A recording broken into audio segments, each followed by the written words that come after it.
A poor hungry girl was crying on a bench. A millionaire lady went to help and was shocked when the rain fell steadily over Central Park, each droplet a somber reminder of the weight Clarice Morgan had carried in her heart for 15 long years. She walked slowly, her black umbrella a shield against the elements, but nothing could prevent the memories that haunted her on this day. The sky was a heavy, almost metallic grey, as if the world around her shared the same burden she bore. Exactly 15 years ago on this very day, her daughter Emily had vanished without a trace. Since then, the void Emily left behind had never been filled. The colours of the world had faded, and time seemed only to accentuate the pain, not diminish it. As Clarice paused near a secluded corner of the park, her eyes were drawn to a solitary figure sitting on a bench a few yards away. It was a young woman, probably in her early 20s, barefoot and soaked by the rain. Her dark brown hair clung to her pale face, and her hunched shoulders seemed to bear an invisible weight. Clarice felt a pang in her chest. There was something about that scene that drew her in, as if the young woman's sadness reflected her own. For a moment she hesitated to approach, feeling like she was intruding on an intimate moment. But the feeling of familiarity was too strong to ignore. She put away her umbrella and walked to the bench where the girl, visibly shivering with cold, held her face in her hands, silently crying. "Are you okay, dear?" Clarice asked, her voice gentle yet firm. The young woman slowly raised her eyes, as if she had been pulled from a trance. Seeing her up close, Clarice was shocked. The girl resembled Emily in a way that was almost painful. It wasn't just the brown hair, but the look of despair in her eyes, the fragility of her body, the posture of someone carrying much more than she should. I don't know what to do anymore," the young woman said, her voice trembling. Clarice felt a protective impulse she hadn't experienced in years. She sat next to her, ignoring the fact that her own clothes were starting to get wet. She placed a comforting hand on the young woman's shoulder. "What's your name?" she asked gently. "Anna," she whispered. "Anna," Clarice repeated, trying to calm her mind, which was now in turmoil. "Where is your family, Anna?" The young woman looked down, seeming to struggle against the tears that insisted on falling. "My mother, she died a few months ago. Since then, I've been alone." Anna couldn't hold back her tears any longer, and the confession came out in sobs. "I have no one." Clarice felt her stomach churn. Anna's words brought back painful memories of Emily. Her daughter had also gone through so many difficulties, especially in the last years before she disappeared. Clarice knew all too well what it was like to feel powerless and lose everything. "Come with me, dear," Clarice decided impulsively. "I can't leave you here in the rain alone." Anna hesitated for a moment, evaluating Clarice with eyes that, despite the sadness, still held a bit of distrust. I don't know," Anna began, but Clarice gently interrupted her. "Don't worry," Clarice tried to smile even though her heart was racing. "I just want to help you. My name is Clarice, and there's something about you that makes me feel like we should talk." Anna remained silent for a moment before finally nodding. She slowly stood up from the bench, staggering a little, and Clarice took her arm to steady her. As they walked towards Clarice's car parked on the other side of the park, the older woman couldn't help but glance once more at the locket hanging around Anna's neck. It was impossible not to recognize it. The gold locket, engraved with the initials EM for Emily Morgan, was a unique piece Clarice had commissioned for her daughter's 18th birthday, just a few months before she disappeared. Clarice's mind began to race. It was too much of a coincidence to be true, but for now she couldn't let Anna know about her suspicions. All she could do was offer the young woman shelter and slowly uncover what this coincidence really meant. On the way to the mansion, Clarice and Anna spoke little.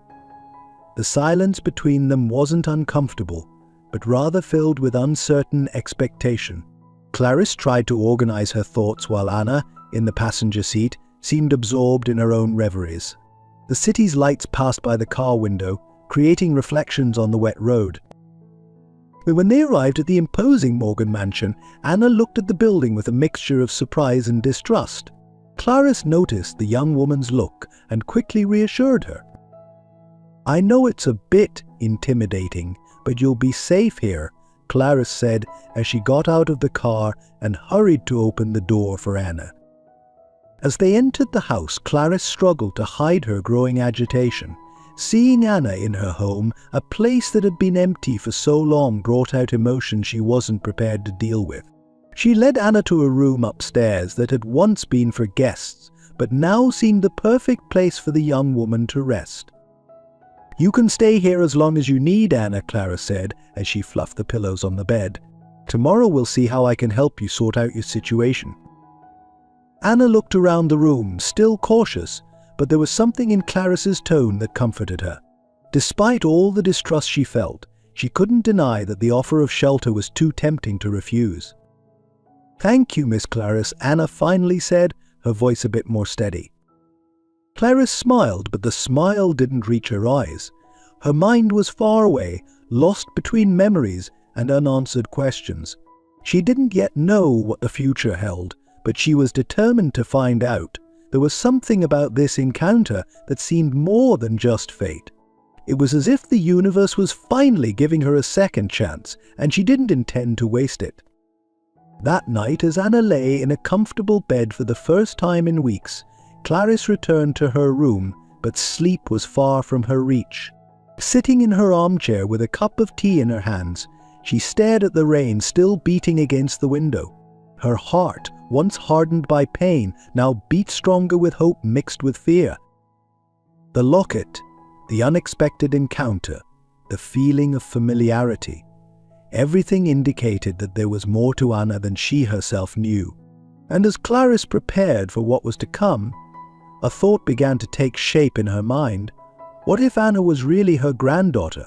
What if Emily was still somehow close, waiting to be found? With these thoughts, Clarice knew there was no turning back. From that moment on, she was determined to get to the bottom of this story, no matter the cost. The dawn arrived quietly, and the first rays of sunlight filtered through the heavy curtains of the Morgan mansion. Clarice had been awake for hours, immersed in thoughts that had kept sleep at bay. In the kitchen, the coffee was still steaming in her cup, but she hadn't touched it. Her mind was racing, processing the events of the previous night. Anna was still asleep upstairs. Clarice ascended the stairs slowly, trying not to make any noise. When she reached the room where the young woman was staying, she hesitated for a moment before opening the door. The room was dark, and Anna's soft breathing was the only sound. Clarice stood there in the doorway, watching her for a long time, searching for answers in a sleeping face. And she descended the stairs again, resolute. There were questions that needed answers, and she couldn't wait any longer. Clarice picked up the phone and dialed Richard Hayes, her lawyer, a trusted man who had stood by her side during the most difficult times. "Richard, I need your help," she said bluntly as soon as he answered. "Clarice, what's wrong?" The lawyer's voice was filled with concern. He knew Clarice wasn't one to ask for favors, especially so early. "I need you to investigate a young woman named Anna. She appeared last night, and I have reasons to believe that she might be my granddaughter." There was a pause on the other end of the line, and Clarice could imagine the surprise on Richard's face. "Your granddaughter, Clarice? This is but Emily." "I know what it sounds like, Richard, but I need you to trust me. She has the locket, the one I gave Emily before she disappeared. This can't just be a coincidence." Richard sighed, but his voice was full of determination when he replied, "I'll look into it, Clarice. I'll need more details about this young woman, but we'll start. However, you need to be careful. We can't raise false hopes, not for you, and not for this girl." "I know," Clarice responded firmly, "but I need to know the truth." After hanging up, Clarice stood still for a few minutes, staring at the phone. Her heart was racing, her hands trembling.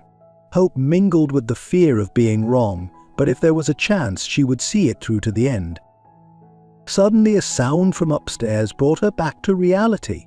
Clarice left the kitchen and climbed the stairs, finding Anna already awake, sitting on the edge of the bed, looking a little lost. "Good morning, Anna," Clarice tried to sound calm and reassuring.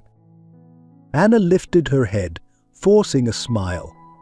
"Good morning, Miss Clarice. Sorry, I think I overslept." "Don't worry about that, dear," Clarice approached, pulling up a chair to sit beside the bed. "I made some coffee. You must be hungry." Anna nodded, though her movements were hesitant, as if she were trying to orient herself in a place she still didn't consider safe. Clarice watched the young woman closely, looking for clues in every gesture. "So you said last night that you lost your mother recently," Clarice began cautiously, trying to create a connection. "How are you coping with that?" Anna lowered her eyes, her hands gripping the bedspread. "It still hurts a lot," she sighed. "She was all I had. Since she's gone, I don't know where to go. It was always just me and her. We moved a lot, and she never talked much about the past." Clarice leaned forward slightly, her hands folded in her lap, struggling to maintain her composure. Every word from Anna made her believe more in the possibility that this young woman was connected to Emily. "I understand," Clarice said softly. "Losing someone we love is devastating. But I want you to know that you have a safe place here, at least until you decide what you want to do." Anna raised her eyes, observing Clarice with a look of gratitude mixed with the same distrust as before. "Why are you being so kind to me?" Anna asked before she could think. Clarice smiled, but it was a sad smile. "Because I feel that, in a way, you and I have something in common," she replied, choosing her words carefully. "I also lost someone very important many years ago. My daughter, she disappeared, and since then I've never known what happened to her." Anna frowned, clearly surprised by the confession. For a moment her eyes reflected compassion. "I'm sorry," Anna said softly. "I can't imagine what that must have been like for you." Clarice shook her head, as if to push away the painful memories. "It's hard, but life goes on, and we find ways to keep going," she said as she stood up and extended her hand to Anna. "Come, let's have some breakfast downstairs." As they sat at the kitchen table, Clarice did her best to make Anna feel comfortable. She served her a slice of cake and a cup of coffee, watching with care as the young woman accepted, visibly hungry. "Anna, do you have any relatives or friends we can contact?" Clarice asked casually as she spread butter on a slice of bread.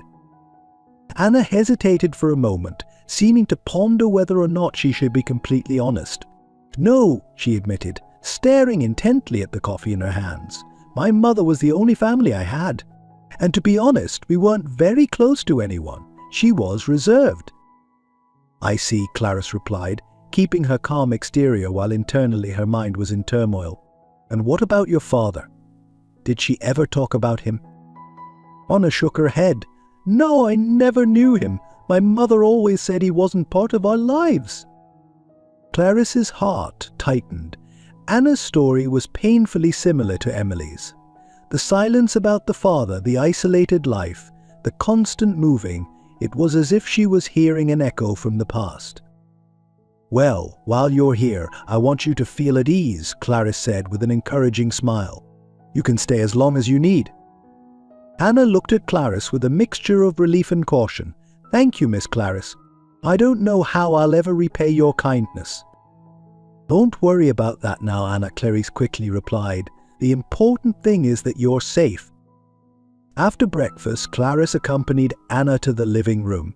They sat on the brown leather sofa, which seemed to have been little used, and Clarice took the opportunity to engage Anna in conversation, trying to learn more about her.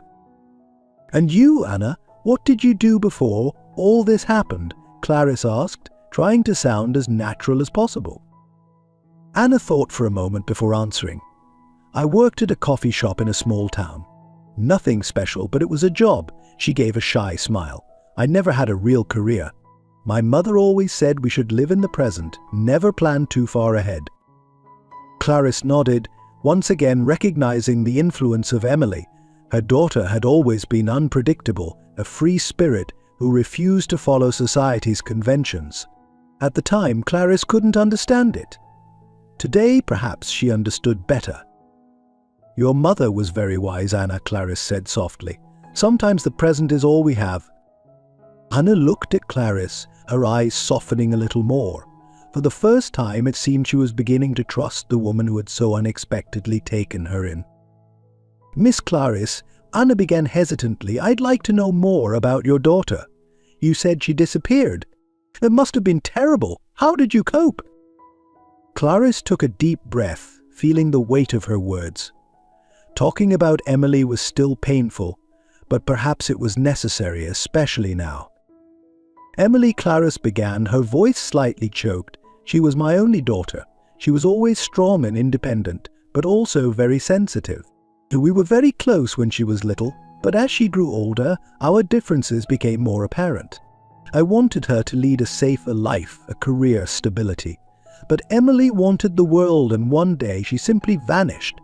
It was as if she had disappeared into thin air. There was no note, no goodbye, nothing.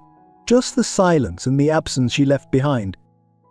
Clarice paused, her eyes lost in distant memories. For years I searched for her. I hired detectives, distributed photos, went to places I never imagined I would, all in the hope of finding my daughter. But the truth is, after a while the leads went cold and everyone seemed to give up. Except me? Anna listened attentively, absorbing every word. There was something in Clarice's voice that touched her deeply. The woman's pain was almost palpable, and Anna felt a mixture of compassion and growing curiosity. I'm so sorry, Anna said, genuinely moved. I can't imagine what it must have been like for you. Clarice nodded, looking at Anna with a serious expression. You know, Anna, there's a pain that never goes away. It's like a hole that never closes, a wound that always hurts. And somehow, when I saw you in that park yesterday, I felt something I hadn't felt in a long time. Anna looked away, uncomfortable with the intensity of the confession. Part of her wanted to open up, to trust Clarice, but another part screamed that it was dangerous to get too involved. I don't know what to say, Anna began, but Clarice interrupted her. You don't have to say anything right now, Clarice said gently. I just want you to know that I'm here for you. Whatever your story is, you don't have to carry this burden alone. Anna remained silent, processing Clarice's words. She wasn't used to so much attention or kindness, and it left her feeling confused. The impulse to run to protect herself was strong, but there was something about Clarice's presence that made her want to stay, to believe that maybe, just maybe, she could find some kind of peace here. So thank you, Miss Clarice, Anna finally responded with a faint smile. I've never had anyone care for me like this. Clarice held Anna's hand for a brief moment, a silent gesture of support that spoke more than any words could. Don't worry, dear. You're safe now, Clarice reassured her, feeling that this encounter was not just a coincidence. And the day passed quietly. Clarice showed Anna around the house, which the young woman found impressive due to its size and elegance. Each room seemed to tell a story, filled with memories and echoes of a life Anna had never known. As they walked through the grand hallways, Clarice pointed out family heirlooms and shared anecdotes from her life with Jonathan and Emils. Anna listened intently, her eyes wide as she tried to absorb every detail. She felt a strange mix of awe and sadness, wondering what it would have been like to grow up in a place like this, surrounded by such history and luxury. As they entered what was once Emily's room, Clarice paused, her hand resting on the doorknob. And I've kept it exactly as she left it, she said softly, a hint of pain in her voice. I always hoped. She trailed off, but Anna understood. The room was a perfectly preserved time capsule of a teenage girl's life, frozen in the moment Emily had disappeared. Posters of bands Anna had never heard of adorned the walls, and a stack of old magazines sat on the desk, their covers faded with time. Anna's heart ached as she imagined her mother here, young and full of life, unaware of the turmoil that lay ahead. She picked up a framed photo from the bedside table. Emily, smiling brightly, her arms around a younger Clarice. You look so happy, Anna murmured, tracing her mother's face with her finger. Clarice nodded, her eyes misting over. We were. Despite our differences, there was so much love in this house. I want you to know that, Anna. Whatever happened, whatever drove Emily away, it doesn't change the fact that she was loved, that you are loved. As they continued their tour, ending up in the vast gardens behind the mansion, Anna felt overwhelmed by the weight of the past and the uncertainty of the future. She sat on a stone bench, trying to process everything she had seen and heard. Clarice settled beside her, sensing her granddaughter's turmoil. "I know it's a lot to take in," she said gently, "but I want you to feel at home here, Anna, for as long as you want to stay." Anna looked up at her grandmother, seeing the sincerity in her eyes. "Thank you," she said, her voice thick with emotion. "I've never really had a home before, not like this." As the sun began to set, casting a golden glow over the manicured lawns, Clarice and Anna made their way back inside. The day had been filled with revelations and shared memories, but there was still so much left unsaid, so many questions unanswered. Over dinner, prepared by the household staff who had discreetly kept their distance during the day, Anna finally gathered the courage to ask about the one thing that had been weighing on her mind. "Miss Clarice," she began hesitantly, "can you tell me more about what happened the night my mother disappeared?" Clarice set down her fork, her expression growing somber. She had known this question was coming, had dreaded it, and yet knew it was necessary. "It was a night much like tonight," she began, her voice quiet but steady. "Emily and I had argued earlier in the day. It was nothing unusual, just the typical clashes between a headstrong teenager and her worried mother. But something was different this time. Emily seemed scared, like she was carrying a weight I couldn't see." Anna leaned forward, hanging on every word as Clarice continued her story. The tale that unfolded was one of mystery and heartbreak, of a family torn apart by secrets and a daughter who vanished into the night, leaving behind nothing but questions and a hole in her mother's heart. As Clarice finished speaking, the room fell into a heavy silence. Anna's mind was reeling, trying to reconcile this new information with the vague stories her mother had told her over the years. "There's so much I don't understand," Anna said finally, her voice barely above a whisper. "So much that doesn't make sense." Clarice reached across the table, taking Anna's hand in hers. "I know, dear, and I promise you we'll find the answers together. Whatever the truth is, whatever happened to Emily, we'll face it as a family." And as they sat there, grandmother and granddaughter united by loss and hope, the Morgan mansion seemed to come alive around them. It was as if the very walls were whispering, holding secrets waiting to be uncovered. The journey ahead would be difficult, filled with challenges neither of them could yet imagine. But in that moment, as the last light of day faded and the first stars appeared in the sky, a bond was forming between Clarice and Anna. A bond that would be tested in the days to come, but one that held the promise of healing, of truth, and of a family reunited against all odds. Clarice sat in her study, surrounded by old photo albums and documents, her eyes fixed on a picture of Emily taken just weeks before her disappearance.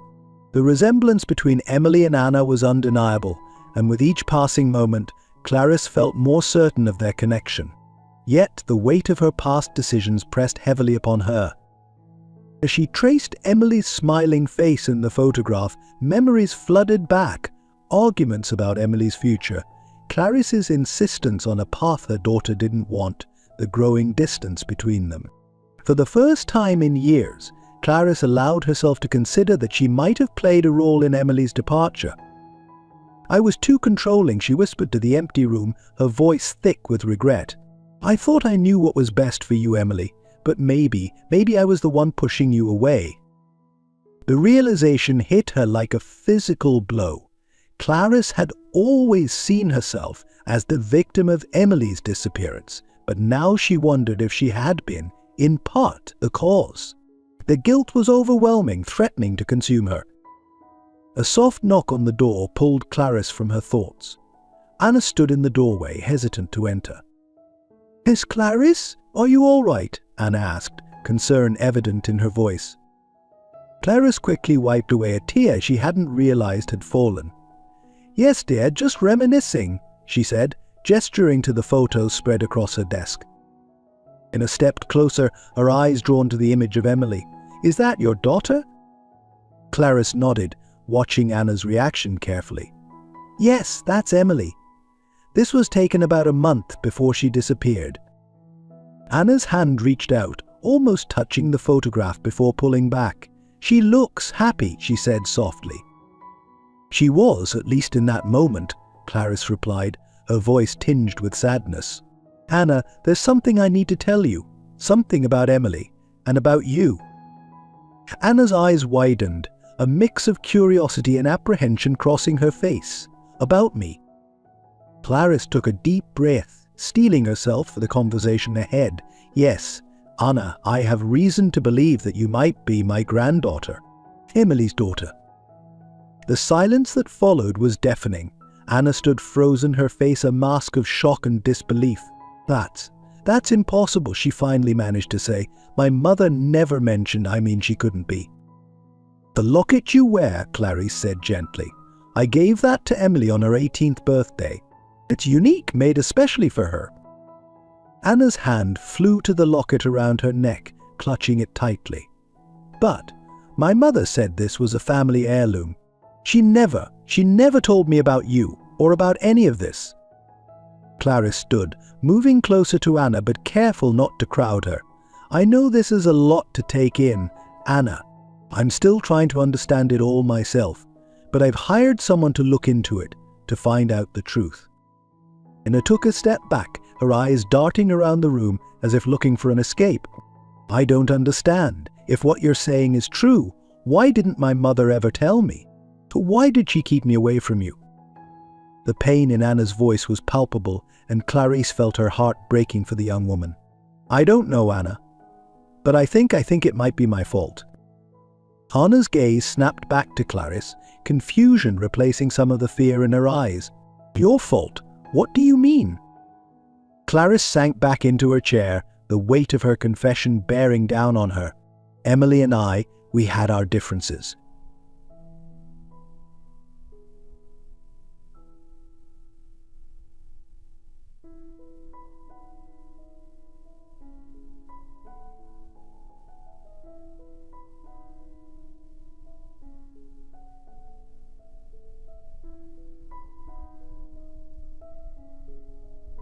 We argued often.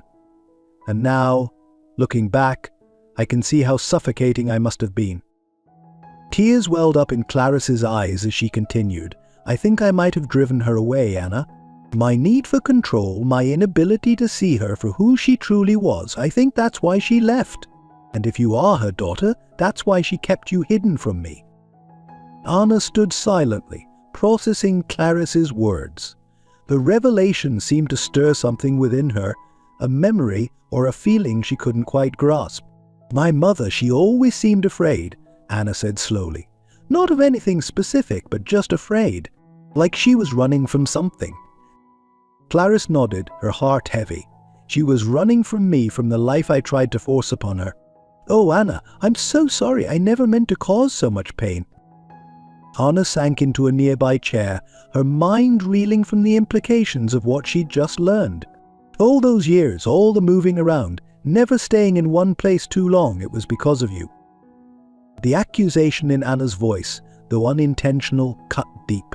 Clarice flinched, but forced herself to meet Anna's gaze. "I believe so, yes, and I can't begin to express how sorry I am for that. For all the stability and security you were denied because of my actions." Anna's hands trembled as she unclasped the locket from around her neck.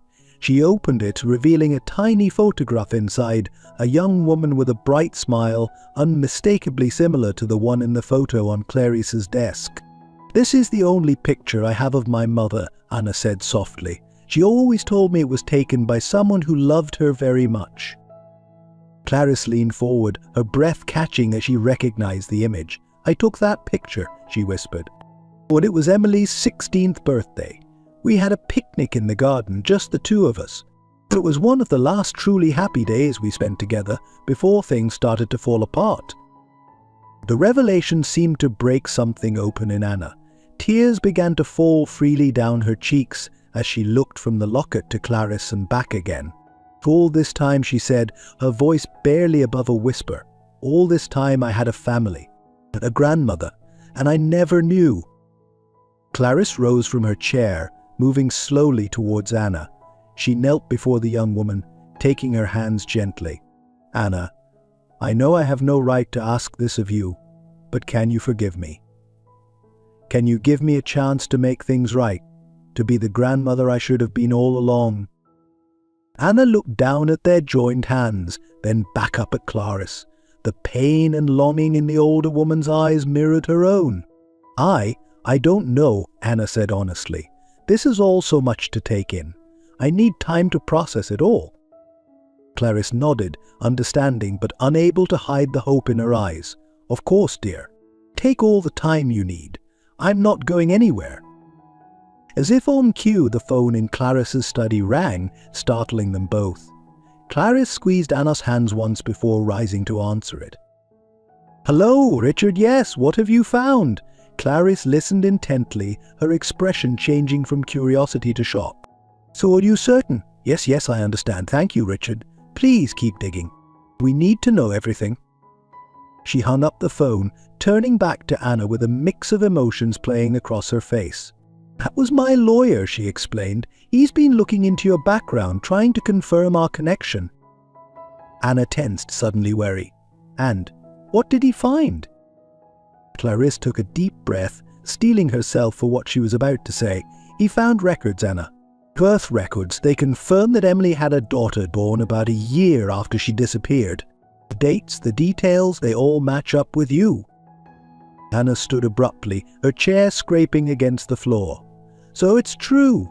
Everything you've said, everything you've suspected, it's all true.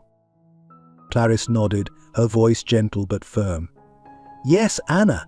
As far as we can tell, you are my granddaughter, Emily's daughter.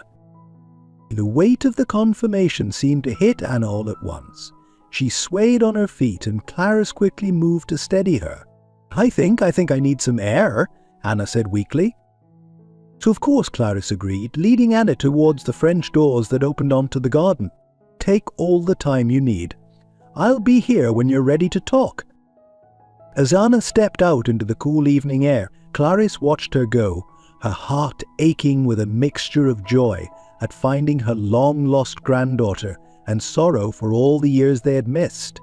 She knew that this was just the beginning of a long and potentially difficult journey, but for the first time in years, she felt a glimmer of hope. Back in her study, Clarice picked up the photo of Emily once more. "Oh, my darling girl," she whispered. "What happened to you, and how can I make things right?" As the sun began to set, casting long shadows across the garden, Clarice settled in to wait. She knew that the revelations of the day were just the tip of the iceberg. There were still so many questions to be answered, so many wounds to be healed. But for now all she could do was wait, and hope that Anna would find it in her heart to give her a chance. The night deepened, and still Anna hadn't returned. Clarice found herself pacing the study, alternating between staring out the window into the darkened garden and obsessively reviewing the documents Richard had sent over.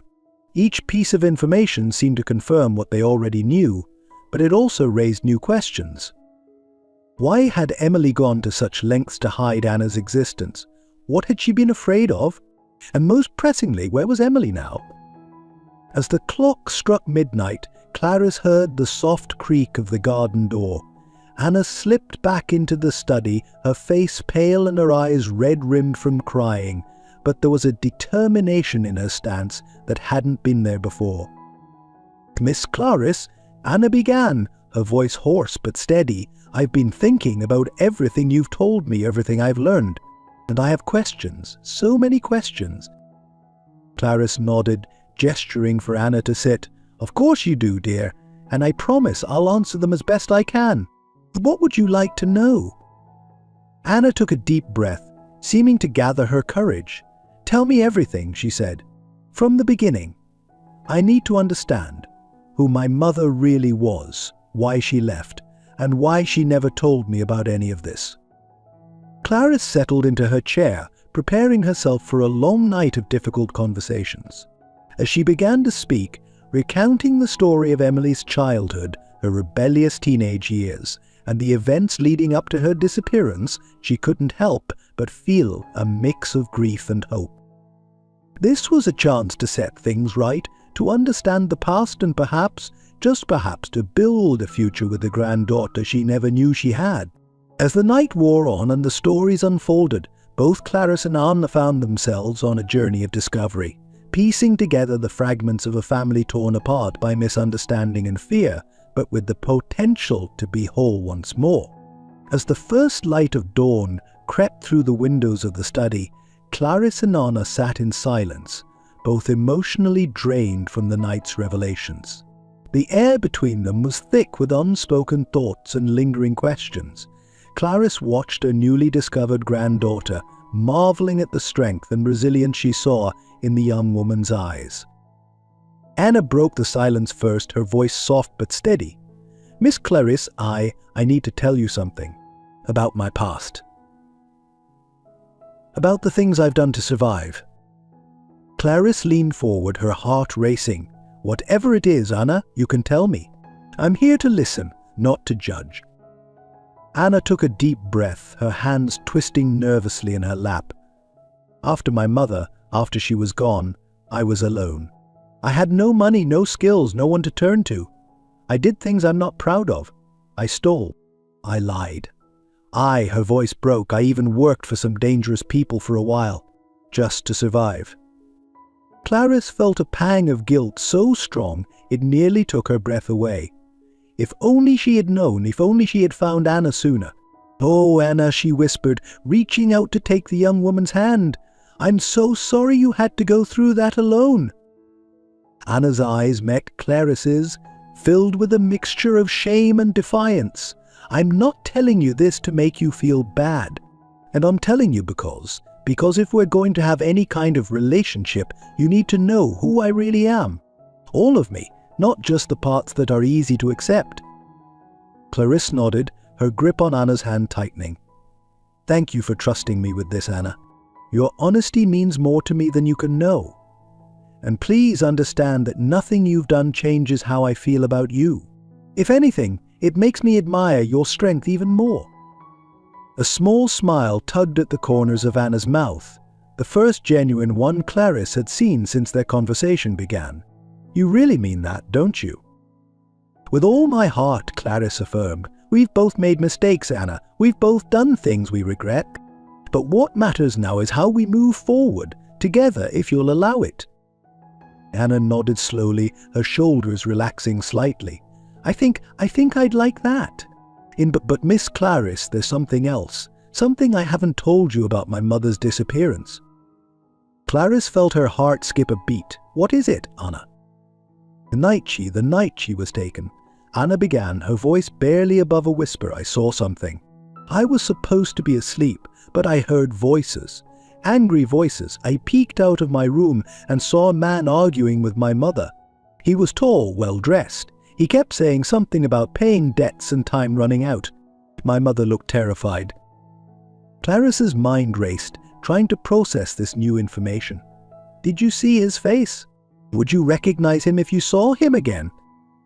Anna shook her head. "It was dark and I was so scared. I just remember his voice and a scar on his right hand. It was shaped like a crescent moon." The description sent a chill down Clarice's spine. It was oddly specific, and something about it nagged at the back of her mind. "Anna, this is very important. We need to tell Richard about this. It might be the key to finding out what really happened to Emily." As if on cue, the phone rang, startling them both. Clarice answered it, her voice tense. "Richard, yes, we're both here. What have you found?" She listened intently, her expression growing more troubled with each passing moment. "Are you sure? Yes, I understand. We'll be careful. Thank you, Richard." Hanging up the phone, Clarice turned to Anna, her face pale. "That was Richard. He's uncovered some disturbing information. It seems your mother's disappearance might be connected to a larger criminal organization, one that has ties to some very powerful people in this city." Anna's eyes widened in fear. What does that mean for us? Clarice took a deep breath, steeling herself. It means we need to be very careful, Anna. The people involved in this, they're dangerous. But it also means we're closer to the truth than ever before. We can't give up now. As the gravity of the situation settled over them, Clarice couldn't help but feel a mix of determination and fear. They were on the brink of uncovering a truth that had been buried for years, a truth that could potentially put them both in danger. "Anna," Clarice said, her voice soft but firm, "I want you to know that no matter what happens, no matter what we uncover, I'm here for you. We're in this together now." Anna nodded, a look of resolve settling on her face. Together, she agreed. As they sat there, the morning sun now fully illuminating the study, Clarice felt a strange sense of peace amidst the turmoil. They had a long road ahead, filled with challenges and potential dangers, but they would face it as a family. The sound of birds chirping outside drew their attention to the window. The garden, bathed in the soft morning light, seemed to promise a new beginning. Clarice stood, gently pulling Anna to her feet. "Come," she said, "let's get some breakfast. We have a lot of work to do." As they left the study arm in arm, Clarice couldn't help but feel a glimmer of hope. Whatever challenges lay ahead, they would face them together. And perhaps, just perhaps, they would finally uncover the truth about Emily's disappearance and bring her home. Little did they know their journey was about to take an unexpected turn, one that would test their newfound bond and reveal secrets that had been buried for far too long. But that, dear readers, is a story for another time.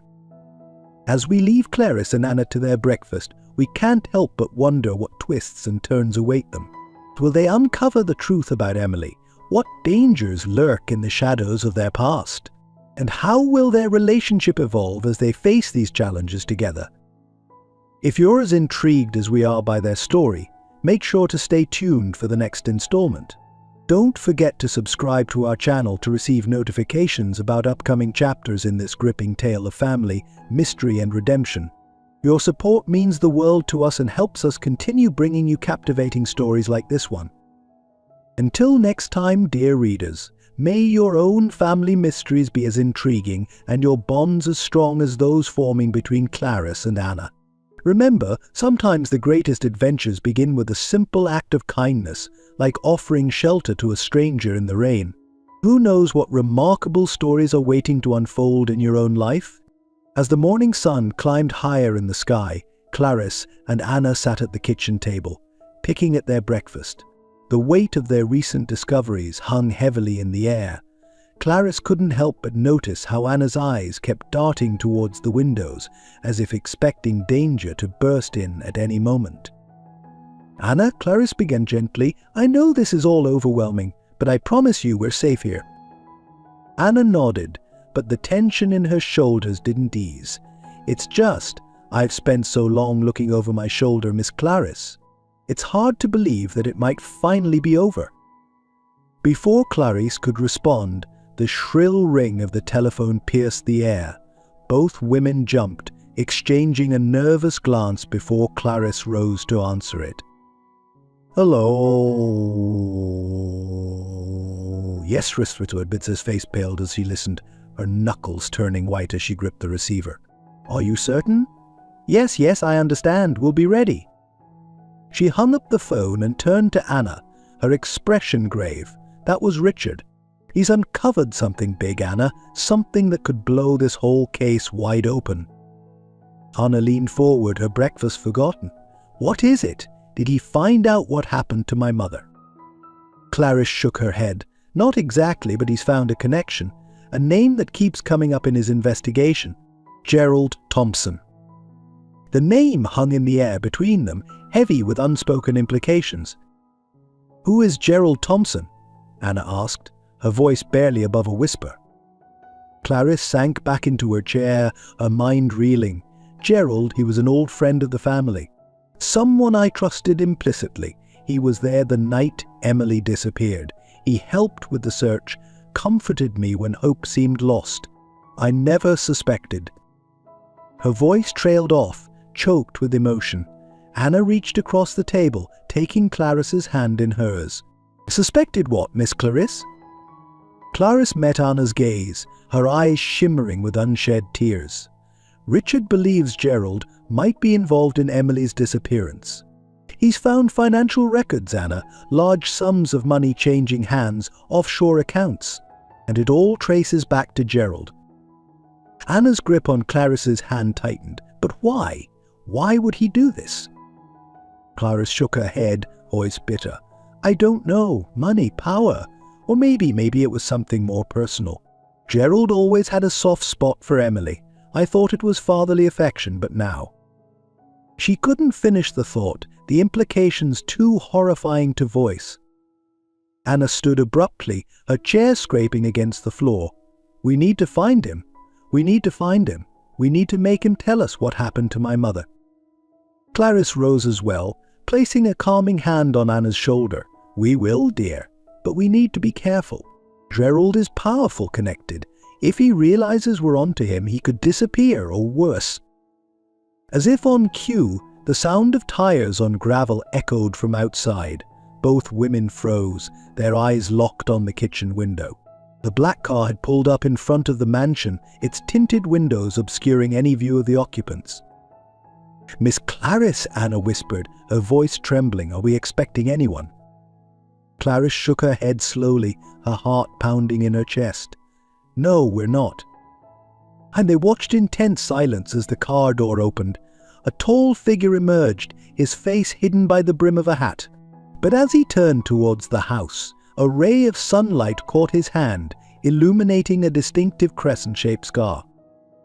Anna gasped, her hand flying to her mouth. "It's him," she breathed, "the man from that night. The one who took my mother."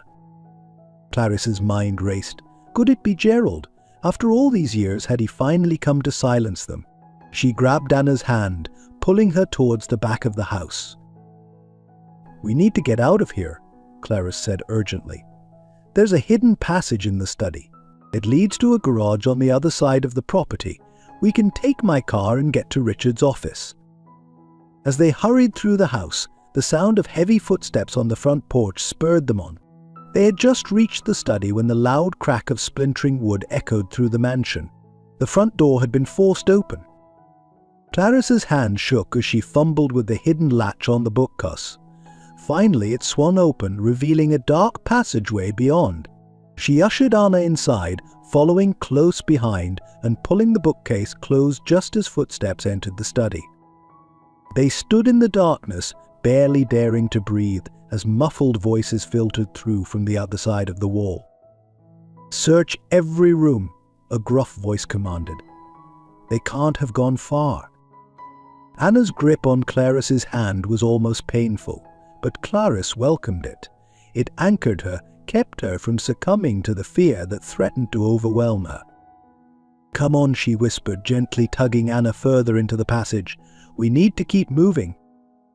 They made their way through the dark tunnel, guided only by Clarice's memory and the faint glow of emergency lights embedded in the floor. The air was thick with dust and the musty smell of disuse, but neither woman dared to cough or make a sound. After what felt like an eternity, they emerged into a small, well-hidden garage. Clarissa's sleek black car sat waiting, a beacon of hope in their current nightmare. "Get in," Clarice instructed, fishing her keys from her pocket. "We need to get to Richard. He'll know what to do next." As they sped away from the property, taking a back road to avoid being seen, Clarice couldn't help but glance in the rearview mirror. The mansion that had been her home for so many years now looked ominous, its windows dark and foreboding. "Miss Clarice," Anna's voice broke through her thoughts. "What's going to happen now?" Clarice reached over, squeezing Anna's hand reassuringly. "I don't know, dear, but whatever comes next, we'll face it together. I promise you that." As they drove towards the city, the sun climbing higher in the sky, Clarice felt a mix of fear and determination. They were on the run, pursued by shadows from the past, but they were also closer than ever to uncovering the truth about Emily's disappearance. Little did they know, the revelations waiting for them would shake the very foundations of everything they thought they knew. The journey ahead would test their newfound bond, force them to confront painful truths, and ultimately lead them to a confrontation that would change their lives forever. As the city skyline came into view, Clarice steeled herself for what was to come. Whatever dangers lay ahead, whatever secrets were yet to be uncovered, she knew one thing for certain: she would not rest until she had brought Emily home and ensured Anna's safety. The road ahead was uncertain, but with her granddaughter by her side, Clarice felt ready to face whatever challenges awaited them. Her car sped on, carrying them towards an uncertain future, but also towards the promise of answers and, perhaps, a chance at redemption. As they disappeared into the bustling city traffic, one could only wonder what twists and turns their story would take next, and how their quest for truth would ultimately unfold. The bustling city streets blurred past as Clarice navigated through the morning traffic, her knuckles white on the steering wheel. Anna sat silently beside her, her gaze fixed on the side mirror, watching for any sign of pursuit. The tension in the car was palpable, both women acutely aware of the danger that seemed to be closing in from all sides. "We're almost there," Clarice said, breaking the silence as they turned onto a quieter street lined with imposing office buildings. "Richard's office is just ahead." As they pulled into the underground parking garage, Anna finally spoke, her voice barely above a whisper. "Miss Clarice."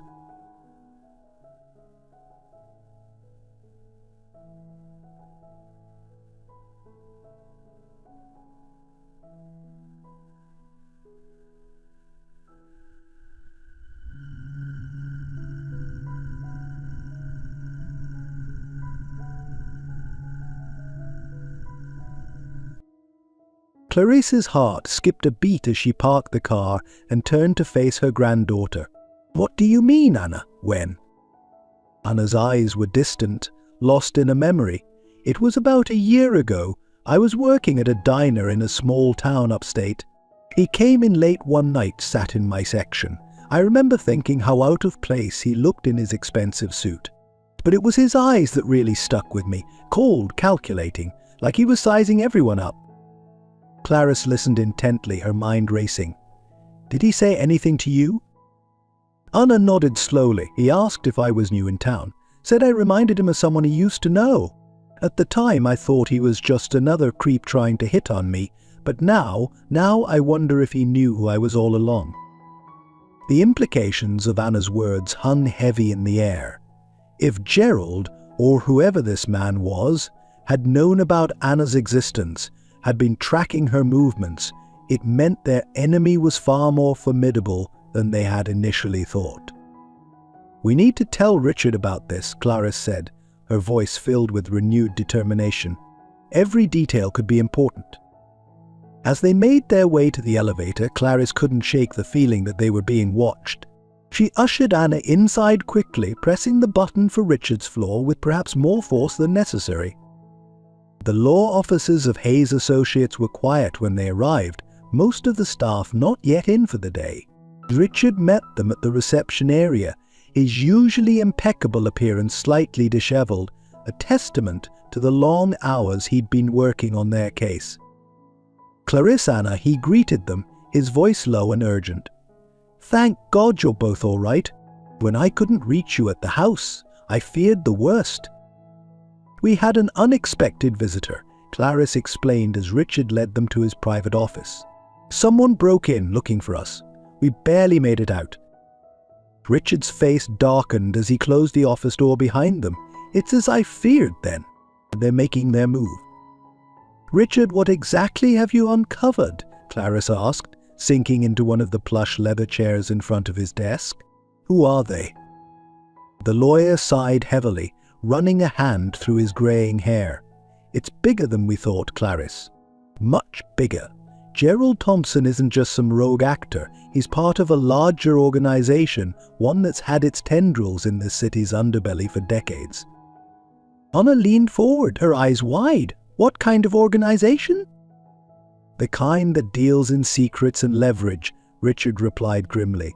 "They've been manipulating things from the shadows for years. Politics, business, law enforcement, nothing's been untouched. And your family, Clarice, seems to have been caught in their web somehow." Clarice felt a chill run down her spine. But why? What could they possibly want with us? Richard hesitated, his gaze flicking between Clarice and Anna. That's where things get complicated. Fano found some documents, financial records dating back to before Emily's disappearance. It seems your late husband, Jonathan, may have been involved with them. A world seemed to tilt on its axis as Clarice processed Richard's words. Jonathan? No, that's impossible. He was a good man. He would never. "I'm sorry, Clarice," Richard said softly, "but the evidence is there. Large sums of money changing hands, coded messages, meetings with known associates of the organization. Jonathan was in deep, and from what I can piece together, he was trying to get out when he died," Clarice finished, her voice hollow. The car accident that had claimed Jonathan's life had always seemed so sudden, so senseless. But now a terrible new possibility was taking shape in her mind. Anna, who had been listening intently, spoke up. "But what does this have to do with my mother? With me?" Richard turned his attention to the young woman. "That's what I'm still trying to figure out. But I have a theory. I think Emily might have discovered what her father was involved in. Maybe she confronted him, or maybe she stumbled upon something she wasn't supposed to see. Either way, it put her in danger." "So they took her," Clarice whispered, the pieces finally starting to fall into place.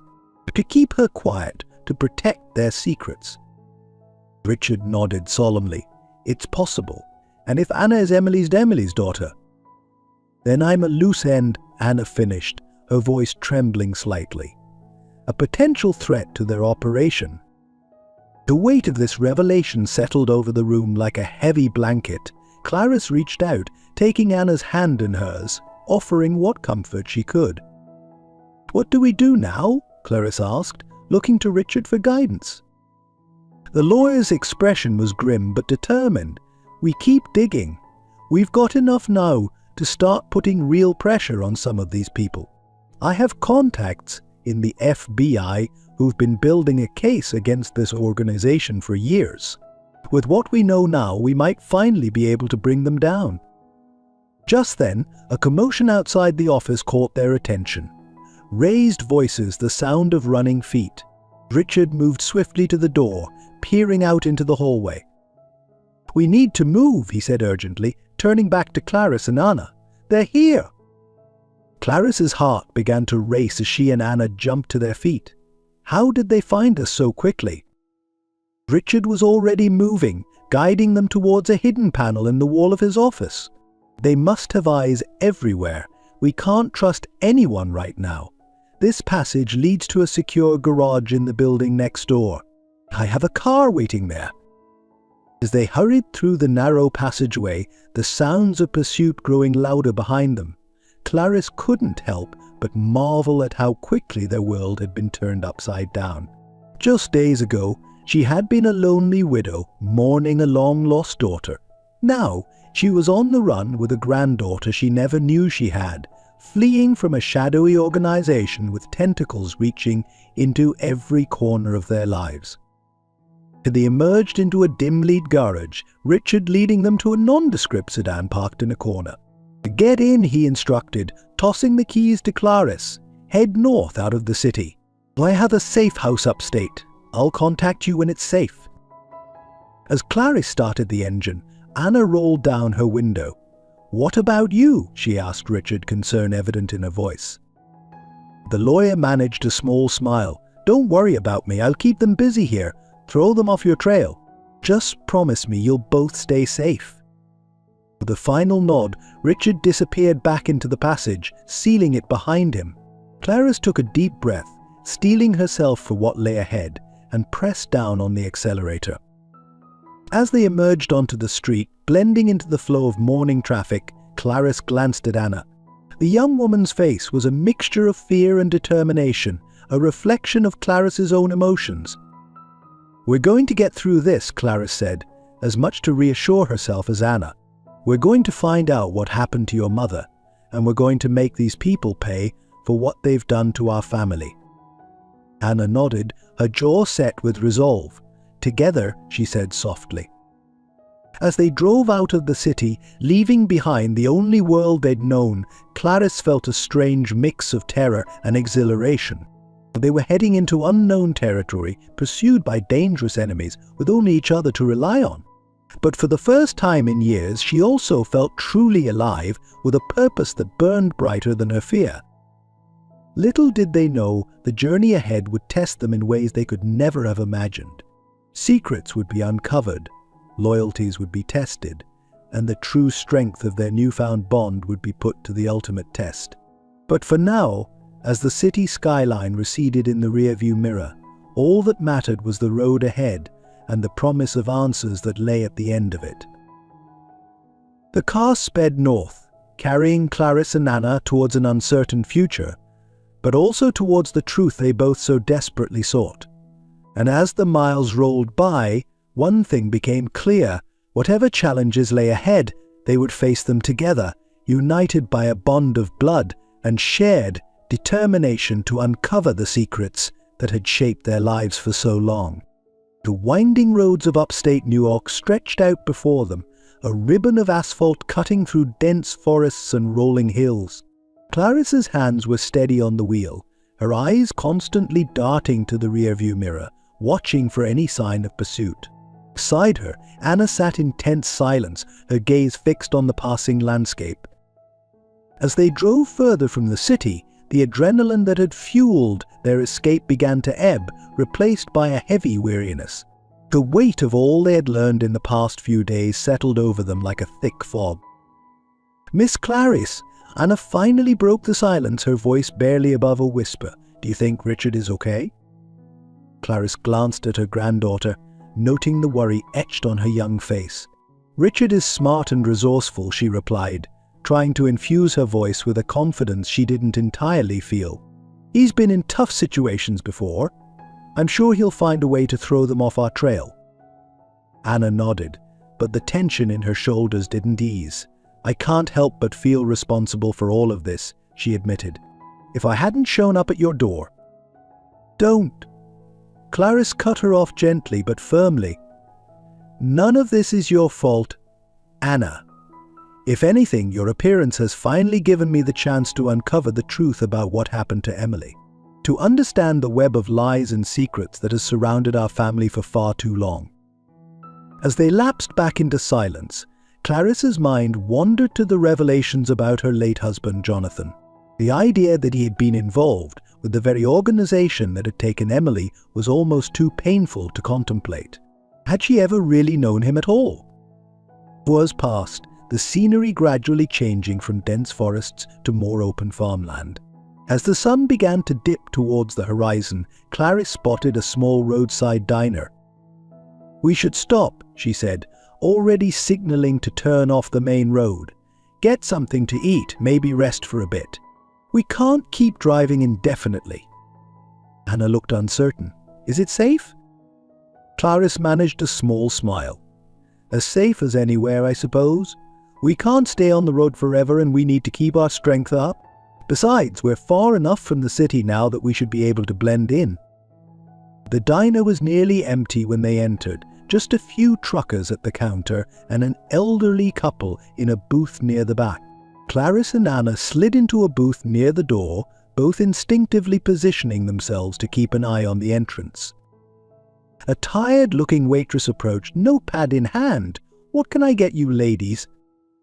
They ordered coffee and sandwiches, more out of necessity than appetite. As they waited for their food, Clarice noticed Anna's gaze fixed on something outside the window. "What is it?" she asked, tensing slightly. Anna shook her head as if coming out of a daze. "Nothing, it's just, this place reminds me of where I used to work." Before she trailed off, her eyes distant. Clarice reached across the table, gently squeezing Anna's hand. "Tell me about it," she encouraged. "About your life before all this. I want to know everything about you, Anna." For a moment, Anna hesitated, but then the words began to flow. She told Clarice about the series of small towns she and her mother had lived in, never staying in one place for too long. About the odd jobs she'd taken to help make ends meet, the dreams she'd harbored of going to college someday, of having a normal life. As Anna spoke, Clarice felt her heart ache for all the opportunities her granddaughter had been denied. The stable home, the education, the carefree childhood that should have been hers by right. "I'm so sorry, Anna," Clarice said when the young woman finally fell silent. "You deserved so much better than that life on the run." Anna shrugged, a sad smile playing at the corners of her mouth. "It wasn't all bad. My mother, she always made sure I felt loved, even when things were tough. She taught me to be strong, to be independent." Their food arrived, momentarily halting the conversation. As they ate, Clarice couldn't help but marvel at the resilience of the young woman sitting across from her. Despite everything she'd been through, Anna had an inner strength that shone through. As they were finishing their meal, the bell over the diner's door chimed. Clarice glanced up, her blood running cold at the sight of two men in dark suits entering. They didn't look like typical diner patrons, their eyes scanning the room with calculated precision. Anna, noticing Clarice's sudden tension, turned slightly to look. "Miss Clarice," she whispered urgently, the man on the left. "I recognize him. He was at one of the diners I worked at, asking questions about me and my mother." Clarice's mind raced. They'd been found somehow. But how? Had Richard been compromised? Or had they simply underestimated the reach of their pursuers? "We need to leave," Clarice said under her breath, already reaching for her purse. Slowly, calmly. "Head for the restrooms at the back. There should be a window we can use." They stood, trying to appear casual as they made their way towards the back of the diner. Clarice could feel the men's eyes on them, could sense the moment they were recognized. "Run," she hissed, all pretense of calm abandoned as they heard chairs scraping behind them. She burst through the restroom door, Anna immediately spotting the small window above the sink. Yet without hesitation she boosted herself up, squeezing through the narrow opening. Clarice followed, her heart pounding as she heard the restroom door slam open behind her. They emerged into the parking lot behind the diner, sprinting towards their car. The sound of shouting and pounding footsteps spurred them on. Clarice fumbled with the keys, her hand shaking as she tried to unlock the door. Just as she heard the click of the lock disengaging, a rough hand grabbed her shoulder, spinning her around. She found herself face to face with one of their pursuers, his cold eyes boring into hers. "Mrs. Morgan," he said, his voice devoid of emotion, "I'm afraid you'll need to come with us. Both of you." But before Clarice could respond, a blur of motion caught her eye. Anna, wielding a heavy branch she must have snatched from the ground, swung with all her might. The branch connected with the man's head with a sickening crack, and he crumpled to the ground. "Get in," Anna shouted, already diving for the passenger seat. Clarice didn't need to be told twice. She slammed the key into the ignition, the engine roaring to life, as she threw the car into reverse. Tires screeched as they peeled out of the parking lot, narrowly missing the second man as he emerged from around the corner of the diner. As they sped back onto the main road, Clarice's hands were shaking on the steering wheel. She glanced at Anna, seeing her own mix of fear and adrenaline mirrored on her granddaughter's face. "Are you okay?" Clarice asked, her voice trembling slightly. Anna nodded, her eyes wide. "I can't believe I did that," she said, sounding almost surprised at herself. Despite the gravity of their situation, Clarice felt a surge of pride. "You were incredibly brave," she said. "You saved us both." As they drove on into the gathering darkness, both women lost in their own thoughts. Clarice couldn't shake the feeling that this was only the beginning. Their pursuers had found them once, they would undoubtedly try again.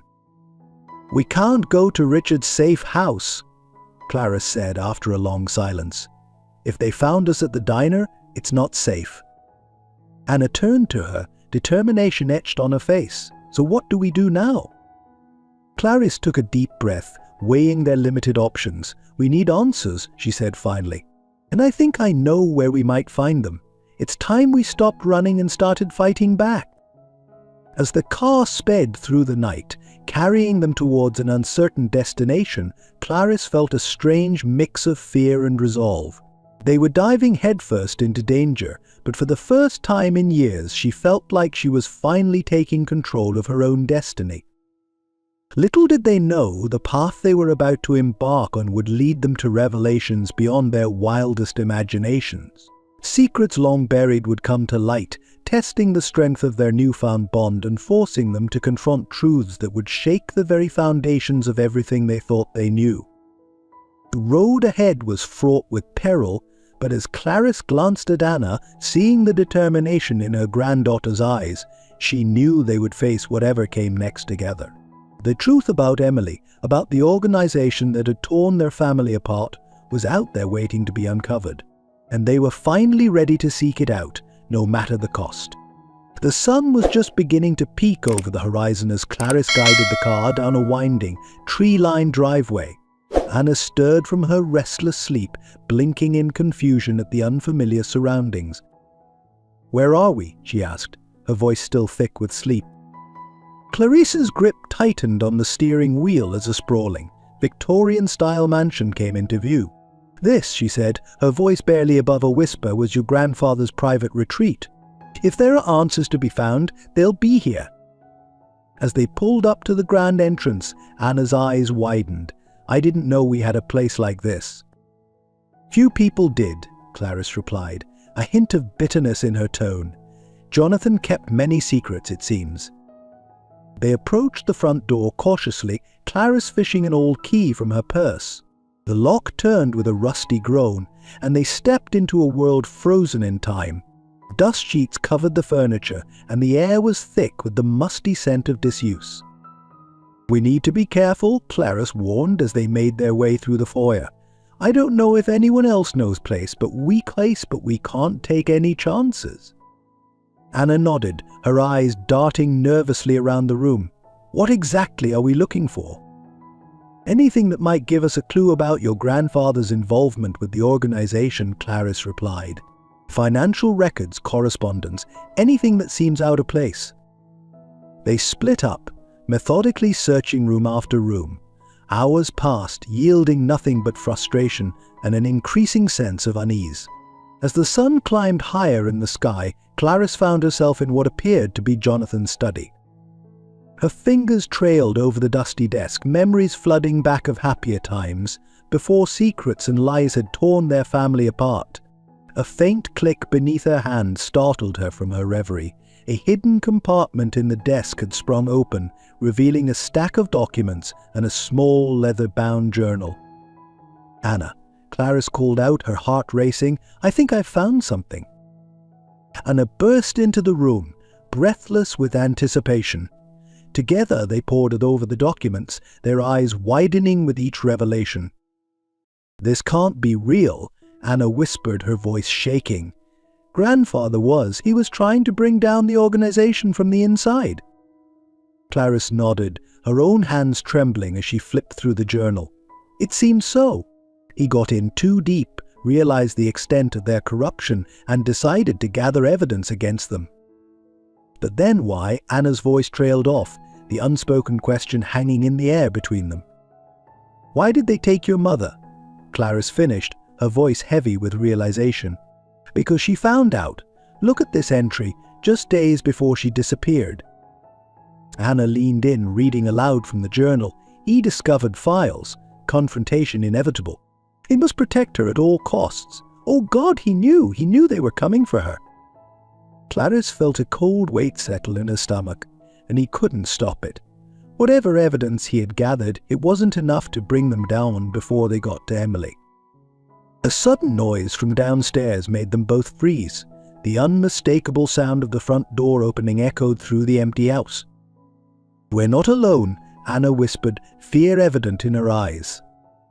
Clarice quickly gathered the documents and journal, stuffing them into a bag. "We need to get out of here. There's a back staircase that leads to the gardens. If we can make it there, we might have a chance." They crept out of the study, their hearts pounding in their ears. The sound of footsteps on the main staircase spurred them on, and they raced down the narrow servant stairs, praying each step wouldn't creak and give them away. They burst out into the overgrown gardens, the bright sunlight momentarily blinding them. Clarice grabbed Anna's hand, pulling her towards a dense copse of trees at the edge of the property. "Stop right there," a voice bellowed behind them. They ran faster, branches whipping at their faces as they plunged into the undergrowth. The sound of pursuit was close behind, but the thick foliage provided some cover. Suddenly, Anna's foot caught on a root, sending her sprawling to the ground with a cry of pain. Clarice skidded to a halt, her heart in her throat as she saw her granddaughter clutching her ankle.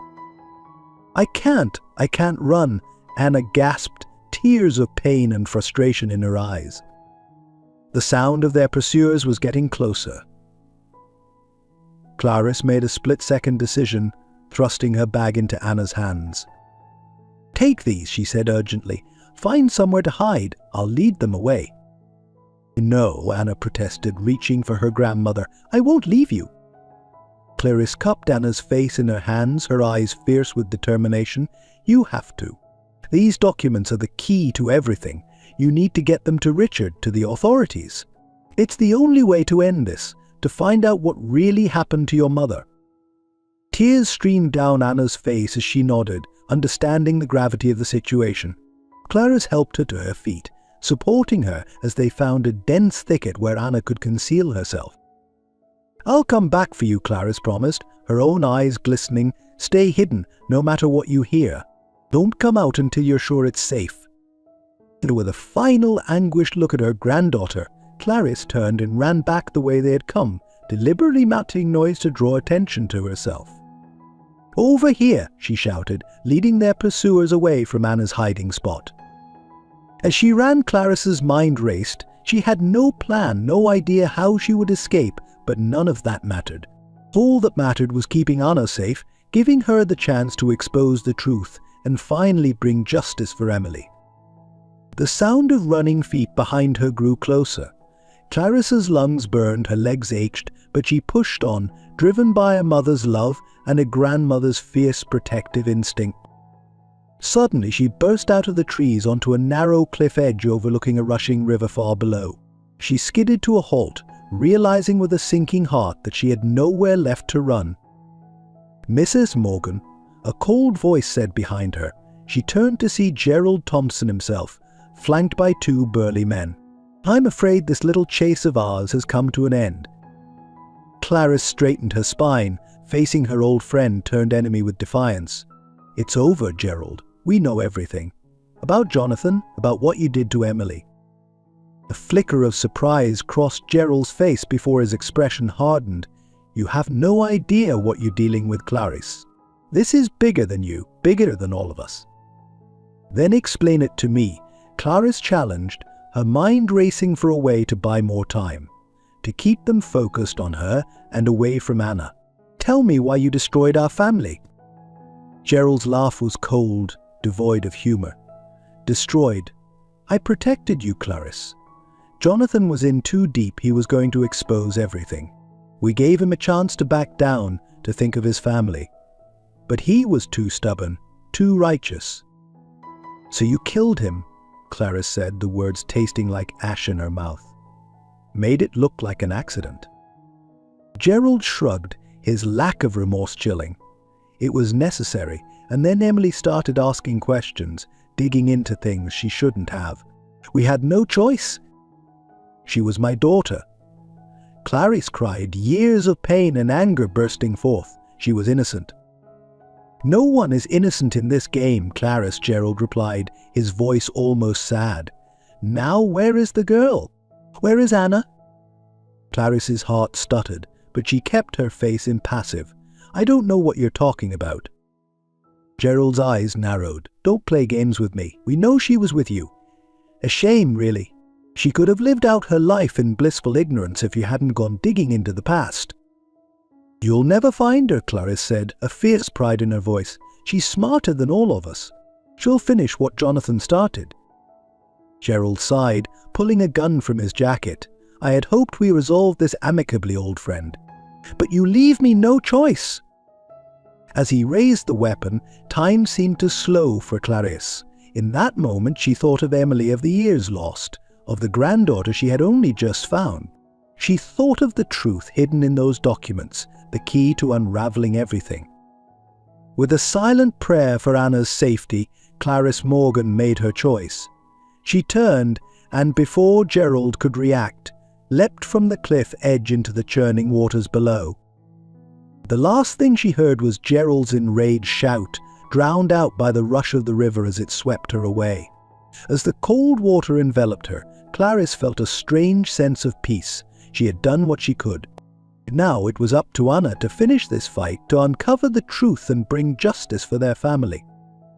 Miles away, hidden in the dense undergrowth, Anna clutched the bag of documents to her chest, tears streaming down her face as she waited in terrified silence. Unaware of her grandmother's fate, she steeled herself for what was to come, determined to see this through to the end, whatever the cost.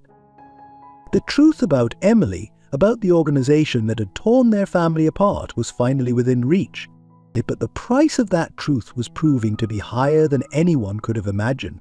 As the sun began to set on this day of revelations and sacrifices, the stage was set for a final confrontation that would change everything. The dense forest was eerily quiet as night fell, the only sound the occasional rustle of leaves in the gentle breeze. Anna remained hidden in the thicket, her heart pounding so loudly she was sure it would give away her position. Hours had passed since Clarisse had led their pursuers away, and the silence that followed was almost more terrifying than the chase itself. As the last rays of sunlight faded, Anna knew she couldn't stay put any longer. With shaking hands, she opened the bag Clarisse had entrusted to her, pulling out the documents and journal they had discovered. Using the faint light from her phone, she began to read, her eyes widening with each revelation. The journal detailed Jonathan's deep involvement with the organization, his initial belief that he was part of something greater, and his growing horror as he uncovered the true extent of their corruption. The final entries were frantic, describing his desperate attempts to gather enough evidence to bring them down before they discovered his betrayal. Tears streamed down Anna's face as she read the last entry, dated just days before her mother's disappearance. "Emily knows. She found the files. I've tried to explain to make her understand the danger, but she's determined to go to the authorities. I fear I've signed her death warrant. I must find a way to protect her, to get her and Clarisse away before it's too late. If anything happens to me, let this journal be my testimony. The truth must come out, no matter the cost." Anna closed the journal, her mind reeling. Her grandfather hadn't been the villain she'd imagined, but a man trapped in a web of his own making, desperately trying to save his family. And her mother, Emily, had been silenced for trying to do the right thing. With newfound determination, Anna struggled to her feet, wincing at the pain in her ankle. She had to get these documents to Richard, to the authorities. It was the only way to honor her grandfather's sacrifice and uncover about her mother's fate. Limping through the darkness, Anna made her way back towards the mansion, hoping to find a phone or a way to contact Richard. As she emerged from the tree line, the sight that greeted her made her blood run cold. The grand Victorian house was ablaze, flames licking at the night sky. In the distance she could hear sirens approaching. Panic gripped her as she realized that any evidence left in the house would be destroyed.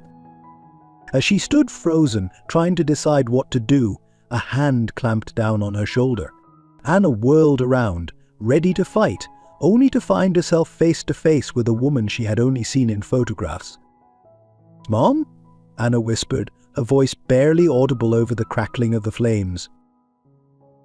Emily Morgan stood before her, older than in the pictures Anna had seen, with lines of worry etched on her face, but unmistakably alive. "Anna," she breathed, pulling her daughter into a fierce embrace. "Thank God you're safe." For a moment, Anna allowed herself to melt into her mother's arms, years of longing and questions momentarily forgotten. But reality quickly intruded, and she pulled back, her mind racing with questions. "How? Where have you been? We thought you were dead. Anna's voice cracked with emotion. Emily's eyes were filled with a mixture of love and sorrow. "I'm so sorry, sweetheart. I never wanted to leave you, but it was the only way to keep you safe. I've been in hiding, working to bring down the organization from the shadows." "But Grandma, she's been looking for you all these years," Anna said, the weight of Clarice's pain hitting her anew.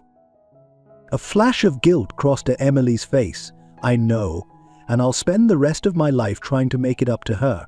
But right now we need to get out of here. It's not safe." As if to emphasize her point, a loud crack echoed through the night as part of the mansion's roof collapsed. The sirens were getting closer. "Wait," Anna said, clutching the bag of documents. "We can't leave. These papers, Grandpa's journal, they're the key to exposing everything." Emily's eyes widened as she saw the documents. "You found Jonathan's evidence." "Anna, this changes everything. But we can't let them fall into the wrong hands. The organization has people everywhere, even in law enforcement." "Then what do we do?" Anna asked, feeling overwhelmed by the magnitude of the situation. Emily's face set in a determined expression. "We take them to the one person we know we can trust. Richard Hayes. He's been my contact on the outside all these years, helping me gather information." The revelation that Richard had known Emily was alive all along was another shock, but Anna pushed it aside, focusing on the immediate problem. "But how do we find him? Grandma and I were supposed to meet him at a safe house, but we were attacked before we could get there." Emily nodded grimly. "I know where he'll go. There's a backup location we established years ago for emergencies. But we need to hurry. Once the fire is out, they'll be searching for any survivors." As they made their way through the woods towards Emily's hidden car, Anna's mind was whirling with questions. "Mom," she said hesitantly, "what happened that night, when you disappeared?" Emily's steps faltered for a moment before she continued, her voice low. "I had discovered the extent of your grandfather's involvement with the organization. When I confronted him, threatened to go to the authorities. He tried to warn me of the danger, but I didn't listen. That night they came for me, your grandfather. He sacrificed himself, created a diversion that allowed me to escape. In the time I realized what he'd done, it was too late. I couldn't go back without putting you and Clarice in danger." Anna felt a fresh wave of grief for the grandfather she'd never known, the man who had given everything to protect his family. And all these years, "I've been gathering evidence, building a case strong enough to bring down the entire organization," Emily finished. "It hasn't been easy, and there were so many times I wanted to come back, to hold you in my arms. But I knew that if I did, they'd kill us all." As they reached the car, hidden under a camouflage tarp, a new thought struck Anna. "Wait, Grandma. She led them away from me. We have to find her." Emily's face paled. "Clarice is here? Where?" Anna quickly explained what had happened at the mansion, watching as her mother's expression shifted from shock to determination. "We'll find her, Anna, I promise," Emily said as they got into the car. "But first we need to get these documents to Richard. It's what Clarice would want us to do." As they drove through the night, Anna felt as though she were in a dream. Her mother, alive and by her side. The truth about her family's past finally coming to light. But the joy of reunion was tempered by fear for Clarice and the weight of the task ahead. Little did they know their journey was far from over. The organization was closing in, and the final confrontation would test the bonds of their newly reunited family in ways they could never have imagined. As dawn broke on a new day, Anna steeled herself for what was to come, knowing that the truth about her family's past and her own future hung in the balance. The car sped through the night, its headlights cutting through the darkness as Emily navigated the winding back roads. Anna sat in the passenger seat, her mind still reeling from the events of the past few hours. The bag containing Jonathan's documents sat clutched tightly in her lap, a tangible link to the grandfather she'd never known and the truth they were fighting to uncover. "How much further?" Anna asked, breaking the tense silence that had fallen between them. Emily glanced at her daughter, a mix of love and worry in her eyes. Not far now. Richard's backup location is an old hunting cabin, deep in the woods. It's off the grid, virtually impossible to find unless you know exactly where to look. As they drove, Anna couldn't help but study her mother's face, noting the similarities and differences from the photos she'd treasured for so long. There were new lines around Emily's eyes, a hardness that spoke of years spent looking over her shoulder. But there was also a fierce determination that Anna recognized in herself. "Mom," Anna began hesitantly, "I need to know, all these years, did you ever try to contact us? To let us know you were alive?" Emily's hands tightened on the steering wheel, her knuckles turning white. "Oh, Anna," she sighed, her voice heavy with regret. "There were so many times I wanted to. Nights when I'd lie awake, imagining what it would be like to hold you in my arms again, to see you grow up. But every time I came close, something would happen to remind me of the danger. I couldn't risk your safety or Clarice's." Anna nodded, understanding but still feeling the ache of those lost years. "And Grandma, did she know anything about this?" "No," Emily said firmly. "I couldn't put that burden on her. It was safer for everyone if she truly believed I was gone. Richard was my only contact, and even he didn't know everything." As they turned onto a narrow dirt road, barely more than a track through the trees, Emily's expression grew more serious. "Anna, before we reach the cabin, there's something you need to know. The organization we're dealing with, it's not just some criminal enterprise. It reaches into the highest levels of government, law enforcement, even international corporations. What your grandfather uncovered, what I've been fighting against all these years, it's bigger than any of us imagined." Anna felt a chill run down her spine at her mother's words. "How deep does it go?" "Deep enough that we can't trust anyone outside our immediate circle," Emily replied grimly. "That's why it's been so hard to gather enough evidence to bring them down. They have people everywhere ready to bury the truth at a moment's notice." The car came to a stop in a small clearing, the cabin barely visible in the pre-dawn light. As they got out, Anna winced at the pain in her ankle, a reminder of their narrow escape from the mansion. Emily was immediately at her side, supporting her. "Are you okay? What happened?" Anna quickly explained about twisting her ankle during their flight from Gerald and his men. Emily's face darkened at the mention of Gerald's name. "Gerald Thompson," she spat, disgust evident in her voice. "He was like an uncle to me growing up. To think he was involved in all of this, it makes me sick." As they approached the cabin, a figure emerged from the shadows, gun raised. Anna tensed, but Emily stepped forward, hands raised. "It's us, Richard," she called out softly. "We made it." The gun lowered and Richard Hayes stepped into view, looking haggard and relieved. "Thank God," he breathed, ushering them inside. "When I couldn't reach Clarice, I feared the worst." Once inside the sparse but comfortable cabin, Richard turned to Anna, his eyes filled with concern. "Anna, where's your grandmother? What happened?" Anna swallowed hard, fighting back tears as she recounted their escape from the mansion and Clarice's sacrifice to lead their pursuers away. As she spoke, she saw the color drain from both Richard and Emily's faces. "We have to find her," Emily said, her voice shaking. "She's out there alone, thinking I'm dead, facing God knows what." Richard held up a hand, his expression grim. "We will, Emily, but first we need to deal with what's in that bag. And if what you've told me is true, those documents could be the key to bringing down the entire organization." Anna handed over the bag, watching anxiously as Richard and Emily pored over its contents. The sun was rising, casting long shadows through the cabin windows by the time they finished.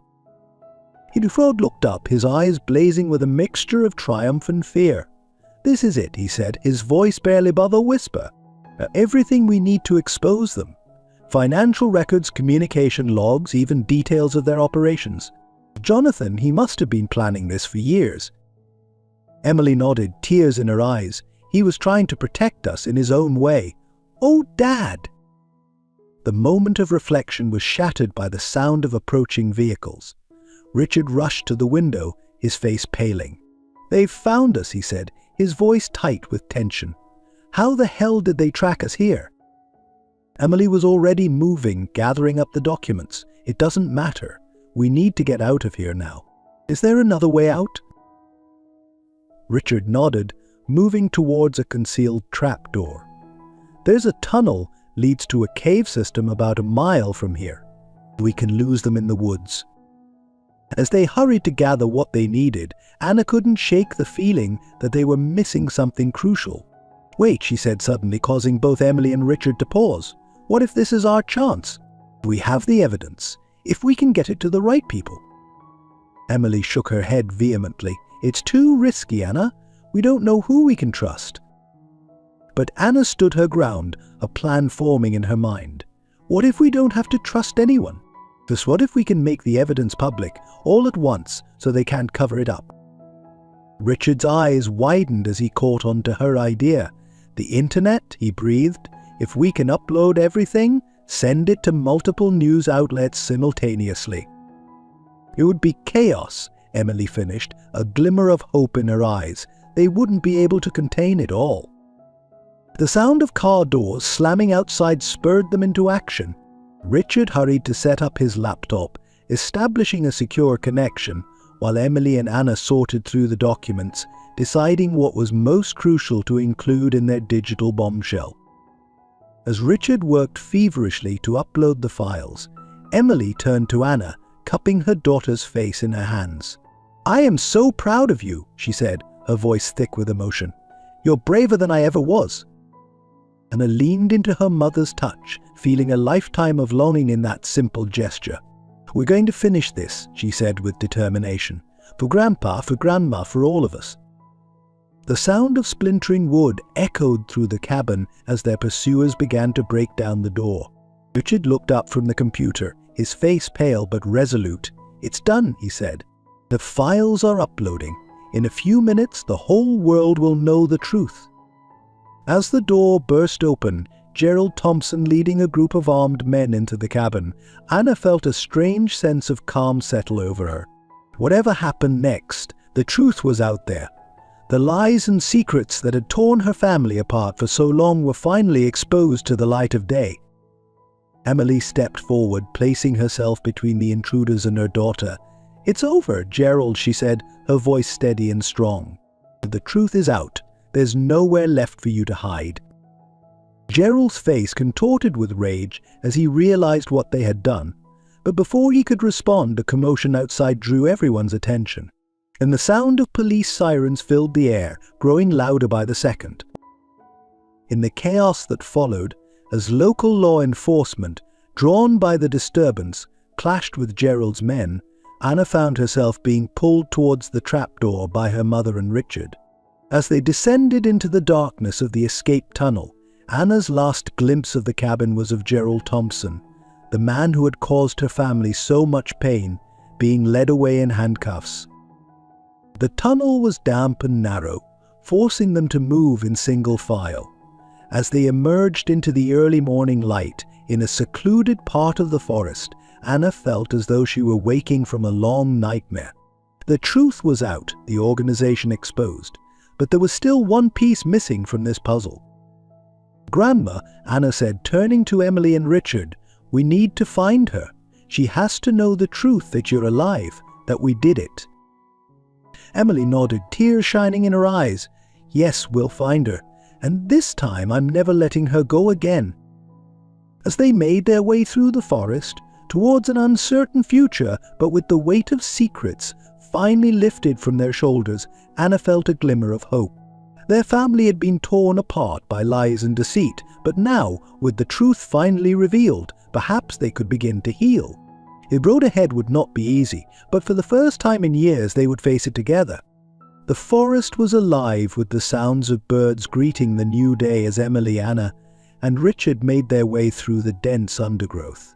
Despite their exhaustion, they pushed on, driven by the urgent need to find Clarice and the knowledge that they were now fugitives from both the law and the remnants of the organization they had just exposed. "We need to find a way to contact the authorities," Richard said, breaking the tense silence that had fallen over the group.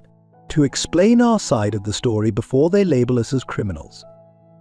Emily shook her head, her eyes scanning the forest around them. Not yet. We can't risk it until we know for sure who we can trust. The organization's roots run deep, and there's no telling how many of their people are still in positions of power. Anna, limping slightly due to her injured ankle, couldn't shake the image of her grandmother facing danger alone. But what about Grandma? How are we going to find her? Emily's face softened as she looked at her daughter. Clarice is smart and resourceful, and if she managed to escape Gerald and Ms. Men, she'll be looking for a way to contact us. We need to think like her. As they paused to rest and reassess their situation, the distant sound of a helicopter broke through the morning air. They instinctively crouched lower, using the trees for cover. "They're expanding the search," Richard muttered, his face grim. "We can't stay in one place for too long." Anna's mind raced, trying to think of where her grandmother might go. Suddenly, a memory surfaced, a conversation she'd had with Clarice just days ago, though it felt like a lifetime. "The garden," Anna said, her eyes widening with realization. "Grandma told me about a special place in the garden of your old house, Mum. A hidden spot where you used to play as a child. She said it was your secret place, somewhere you'd go when you needed to feel safe." Emily's breath caught, a mix of pain and nostalgia crossing her face. "The willow tree," she whispered. "There was a hollow space beneath its roots, big enough for a child to hide in. I'd almost forgotten about it." Richard looked between them, hope dawning in his eyes. "It's worth a shot. If Clarice is trying to find a safe place to regroup, somewhere with a connection to you, Emily, that could be it." The decision made, they set off with renewed purpose, Emily leading the way based on her memories of the area. As they traveled, Anna couldn't help but study her mother, still marveling at the reality of her presence after so many years of absence. "Mom," Anna began hesitantly, "when this is all over, what happens next? For us, I mean." Emily glanced back at her daughter, her eyes filled with a mixture of love and regret. "Oh, Anna, I know I have so much to make up for, so many years lost. If you'll let me, I want to be a part of your life, to get to know the amazing young woman you've become." Anna felt a lump form in her throat. "I'd like that," she said softly, "but it's not just about us. Grandma, she's been through so much. We both have. It's going to take time to heal, to trust again." Emily nodded, understanding etched on her face. "I know, and I'm prepared for that.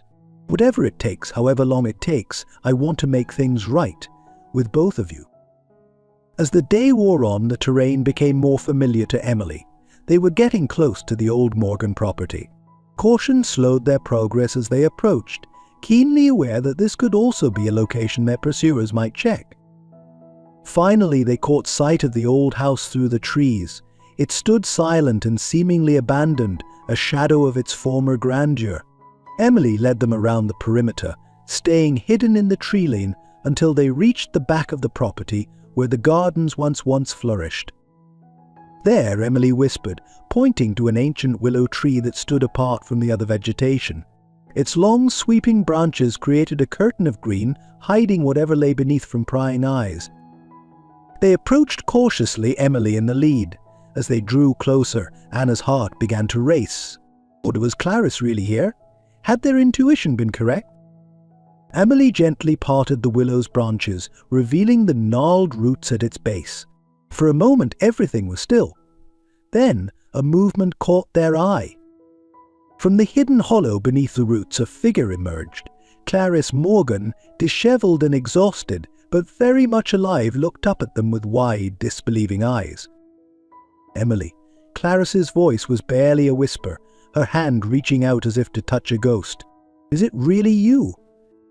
Emily fell to her knees beside her mother, tears streaming down her face. "Mom," she choked out. "It's me, I'm here, I'm so sorry for everything." As mother and daughter embraced for the first time in over 2 decades, Anna felt her own eyes fill with tears. The sight of her grandmother and mother reunited was overwhelming, a moment she had dreamed of but never truly believed would happen. Clarice looked up, her tear-stained face breaking into a smile as she saw Anna. "You're safe," she breathed, reaching out to pull her granddaughter into the embrace. "Both of you, you're safe." For a long moment, the 3 generations of Morgan women held each other, years of pain and separation melting away in the warmth of their reunion. Richard stood back, allowing them this private moment, but keeping a watchful eye on their surroundings. Finally, Clarice pulled back, her eyes moving between Emily and Anna. "But how? Emily, I thought you were." Emily took a deep breath, prepared to explain everything, but Richard's urgent voice cut through the moment. "I hate to interrupt," he said, his tone tense, "but we're not out of danger yet. We need to move. Now." "No." In the distance, they could hear the sound of vehicles approaching. The bubble of their reunion burst, reality crashing back in with brutal force. Clarice struggled to her feet, determination replacing the shock on her face. "He's right. There's an old groundskeeper's cottage not far from here. It's secluded, and I doubt anyone remembers it exists. We can regroup there, figure out our next move." As they hurried through the overgrown gardens, following Clarice's lead, Anna felt a strange mix of emotions. Joy at having her family reunited, fear of the danger still pursuing them, and a steely resolve to see this through to the end. The cottage, when they reached it, was little more than a glorified shack, hidden behind years of untended foliage. But it offered shelter and, more importantly, a chance to catch their breath and plan their next move. Once inside, Richard immediately set to work, using a battered old radio he found to try and pick up news broadcasts. The others collapsed onto the dusty furniture, the adrenaline of their reunion giving way to bone-deep exhaustion. "The documents," Clarice said suddenly, looking around with worry. "Did you manage to save them?" Emily nodded, patting the bag she'd kept clutched to her side throughout their journey. "We did more than save them, Mom. We released them.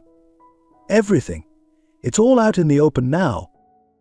Clarice's eyes widened as Emily and Anna took turns explaining what had transpired at the cabin, the uploading of the documents and Gerald's arrest. "So it's over?" Clarice asked, hope and disbelief warring in her voice. "After all these years, it's finally over?" Richard looked up from the radio, his expression grave. "Not quite. The news is buzzing with the revelations, but there's also a manhunt underway. For us, we're being painted as terrorists, accused of spreading false information to destabilize the government." The weight of their situation settled over the group. They had struck a massive blow against the organization, but the fight was far from over. They were now fugitives, with powerful enemies still at large and determined to silence them. "What do we do now?" Anna asked, looking between the adults who had shaped her life in such profound ways. Emily stood, her face set with determination. "We finish this, once and for all. We have the truth on our side now, and we're together. That's more than we've had in years." Clarice nodded, reaching out to take her daughter's hand. "Together," she agreed, her voice strong despite her exhaustion. As they began to formulate a plan, Anna felt a surge of pride and determination. Her family, fractured for so long by secrets and lies, was united at last. Whatever challenges lay ahead, whatever dangers they would face them as one. The old cottage, hidden away in the overgrown gardens of their past, became a war room of sorts. As they plotted their next moves, reaching out to trusted contacts and piecing together the extent of the fallout from their revelations, Anna realized that this was just the beginning of a new chapter in their story. The truth was out, but the real battle for justice, for redemption, for a future free from the shadows of the past, was only just beginning.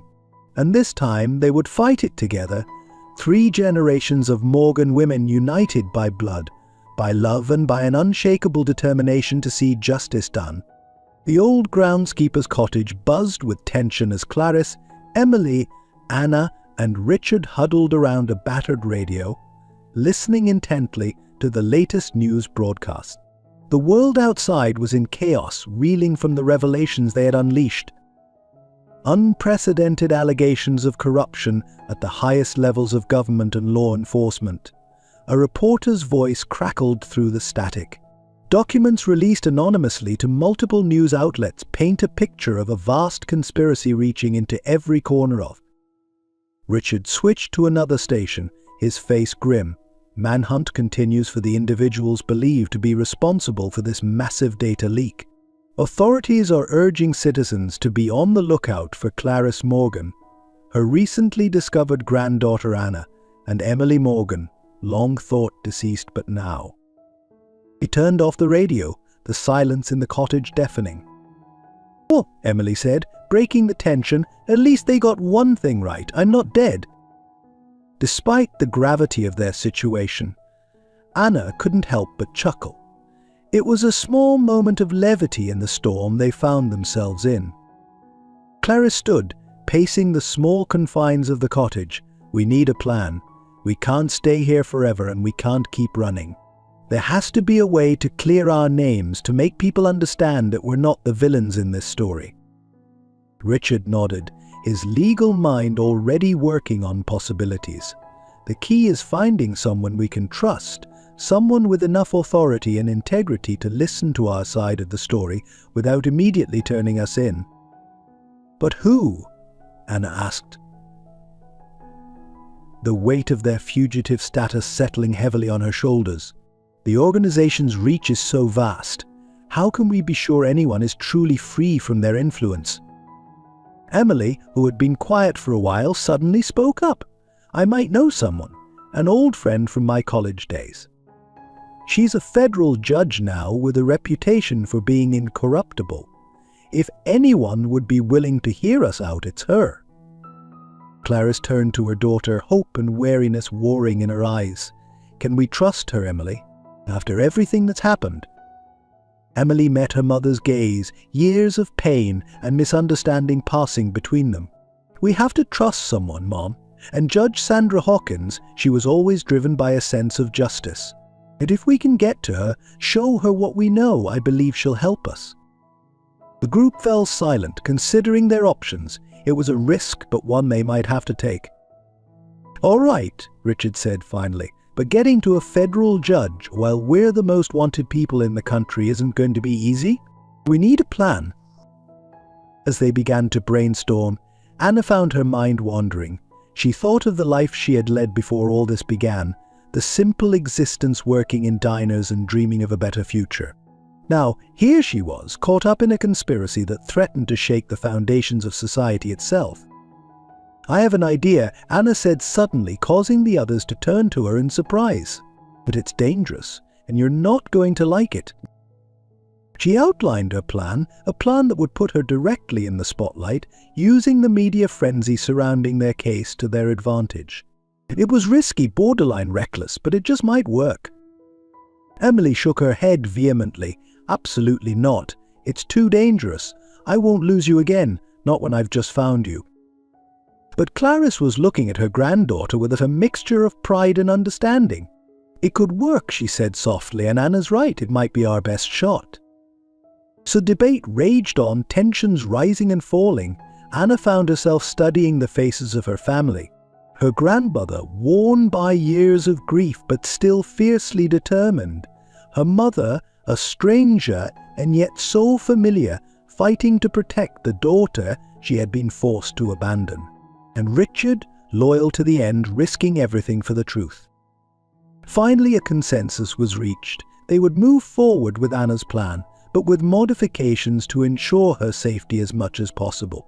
As they began to work out the details, a sense of purpose filled the small cottage. They were no longer just running, they were fighting back. The next few days were a whirlwind of preparation. Using Richard's contacts and Emily's years of experience in staying off the grid, they gathered the resources they would need. Burner phones, disguises, and most importantly, a secure way to reach out to Judge Hawkins. The night before they were set to put their plan into action, Anna found herself unable to sleep. She slipped out of the cottage, careful not to wake the others, and made her way to the old willow tree where they had found Clarice. As she sat beneath its sweeping branches, staring up at the stars peeking through the leaves, she heard soft footsteps approaching. "Couldn't sleep either," Emily asked, settling down beside her daughter. Anna shook her head. It's all so overwhelming. A week ago, my biggest worry was making rent. Now. Emily wrapped an arm around Anna's shoulders, pulling her close. I'm so sorry, sweetheart. This isn't the life I wanted for you. If I could go back, change things. Don't, Anna interrupted gently. We can't change the past. And despite everything, I'm glad we found each other. And I'm glad I know the truth about our family. They sat in comfortable silence for a while, the weight of tomorrow's challenges temporarily lifted. Mom, Anna said finally, if this works, if we clear our names and bring down what's left of the organization, what happens then? Emily sighed, her gaze distant. I don't know, Anna. I've spent so long living in the shadows, fighting this fight, I'm not sure I remember how to live a normal life. But I want to try. For you, for your grandmother, for all of us. As the first light of dawn began to break over the horizon, they made their way back to the cottage. The others were already awake, making final preparations. Clarice looked up as they entered, her eyes searching their faces. Are we ready for this? Anna took a deep breath, squaring her shoulders, as ready as we'll ever be. Richard handed out the burner phones, his expression serious. Remember, stick to the plan. No unnecessary risks. If anything goes wrong, we abort and meet at the backup location. They gathered in a tight circle, hands clasped. For a moment, no one spoke, each lost in their own thoughts and fears.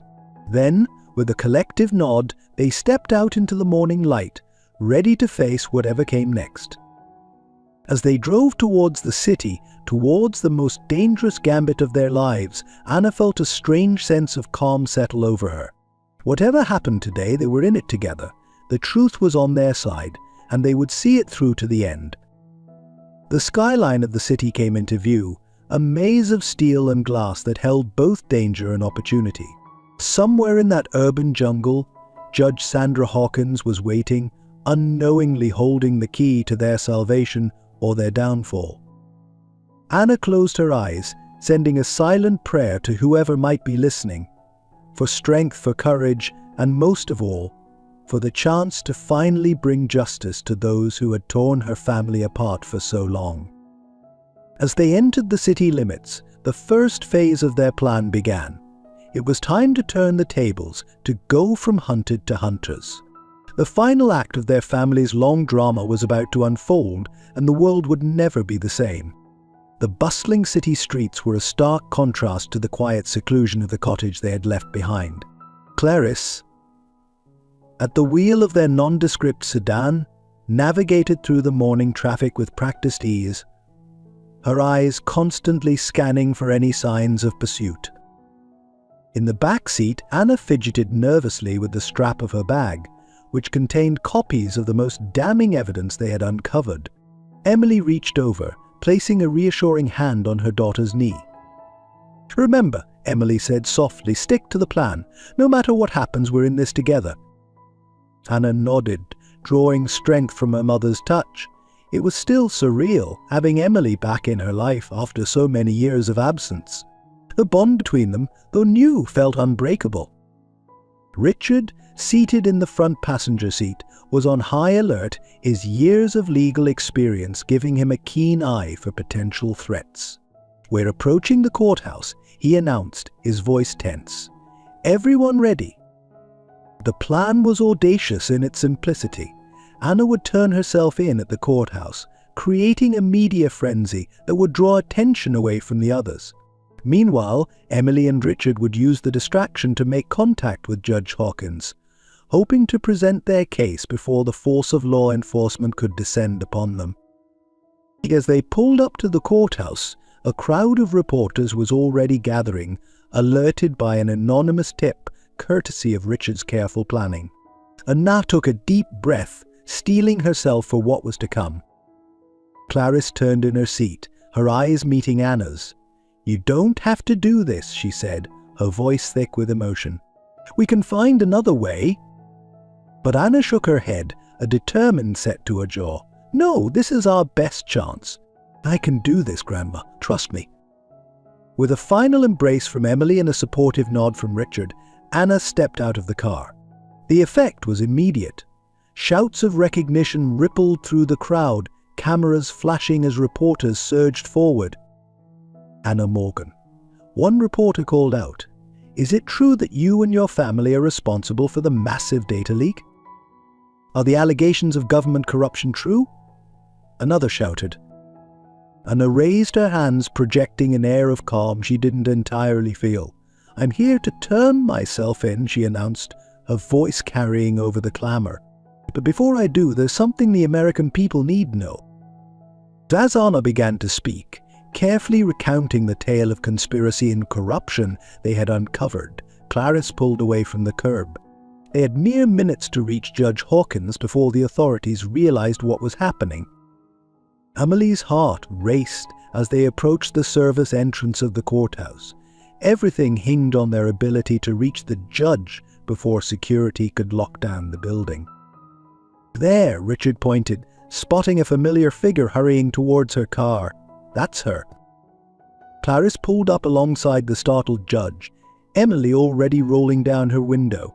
"Sandra," she called out, locking eyes with her old friend. "We need your help. Please, just give us 5 minutes." For a moment Judge Hawkins stood frozen, shock evident on her face at seeing the woman she had long believed dead. Then, with a quick glance around, she nodded, climbing into the backseat of the car. "Emily Morgan," she breathed, disbelief coloring her tone. We all thought."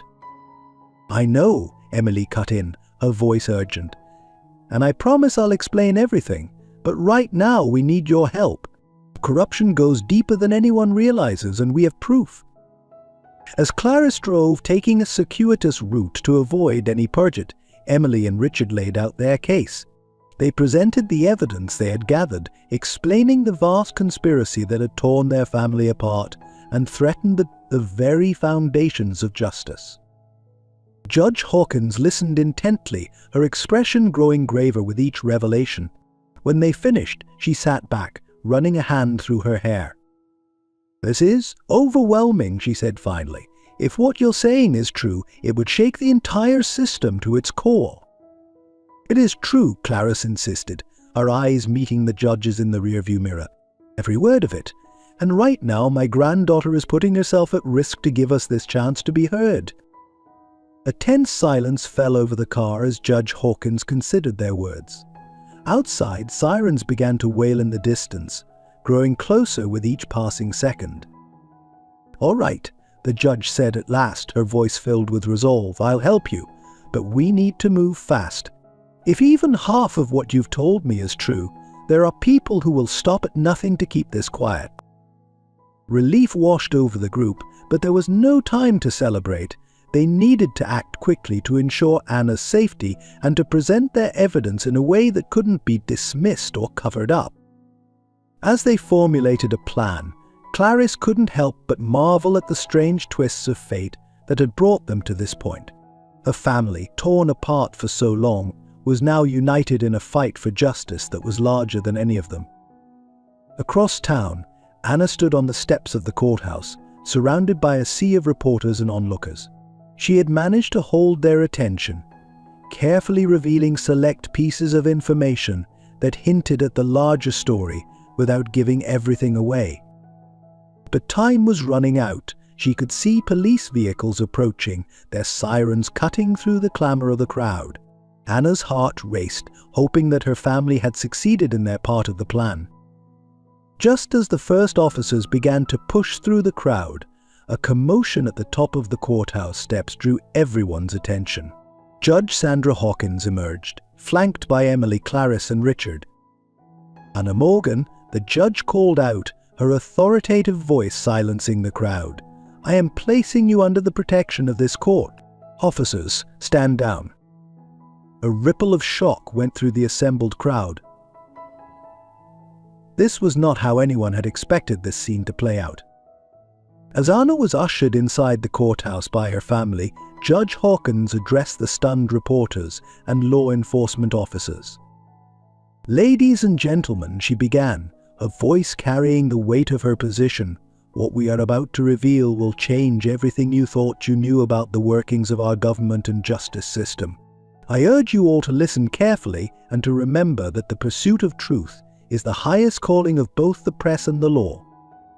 Inside the courthouse, in a secure room, the Morgan family gathered around Judge Hawkins as she began to examine the evidence they had risked everything to bring to light. The next few hours would determine not just their fate, but potentially the fate of the entire nation. As Anna sat between her mother and grandmother, both holding her hands tightly, she felt a mixture of fear and hope. They had taken an incredible risk, but for the first time in years, the truth was finally being heard. Whatever came next, they would face it together. The long nightmare that had haunted their family for generations was finally approaching its end. As Judge Hawkins pored over document after document, her expression growing more determined with each revelation, Anna allowed herself to imagine a future free from secrets and lies. The fight was far from over, but in that moment, surrounded by the love and strength of her family, Anna knew that they had already won the most important battle. They were together, united in purpose and in love, and with that unity they could face anything that came their way. The next few hours passed in a blur of intense activity. Judge Hawkins, true to her reputation for incorruptibility, moved with swift efficiency. She summoned trusted colleagues, set up secure communications, and began the process of verifying the mountain of evidence presented by the Morgan family. As the judge worked, Clarice, Emily, Anna, and Richard found themselves sequestered in a private chamber within the courthouse. The room buzzed with nervous energy as they waited for news of what would happen next. "Do you think it's working?" Anna asked, breaking the tense silence. "Will they believe us?" Emily squeezed her daughter's hand reassuringly. "Judge Hawkins is thorough. If anyone can navigate this legal minefield and bring the truth to light, it's her."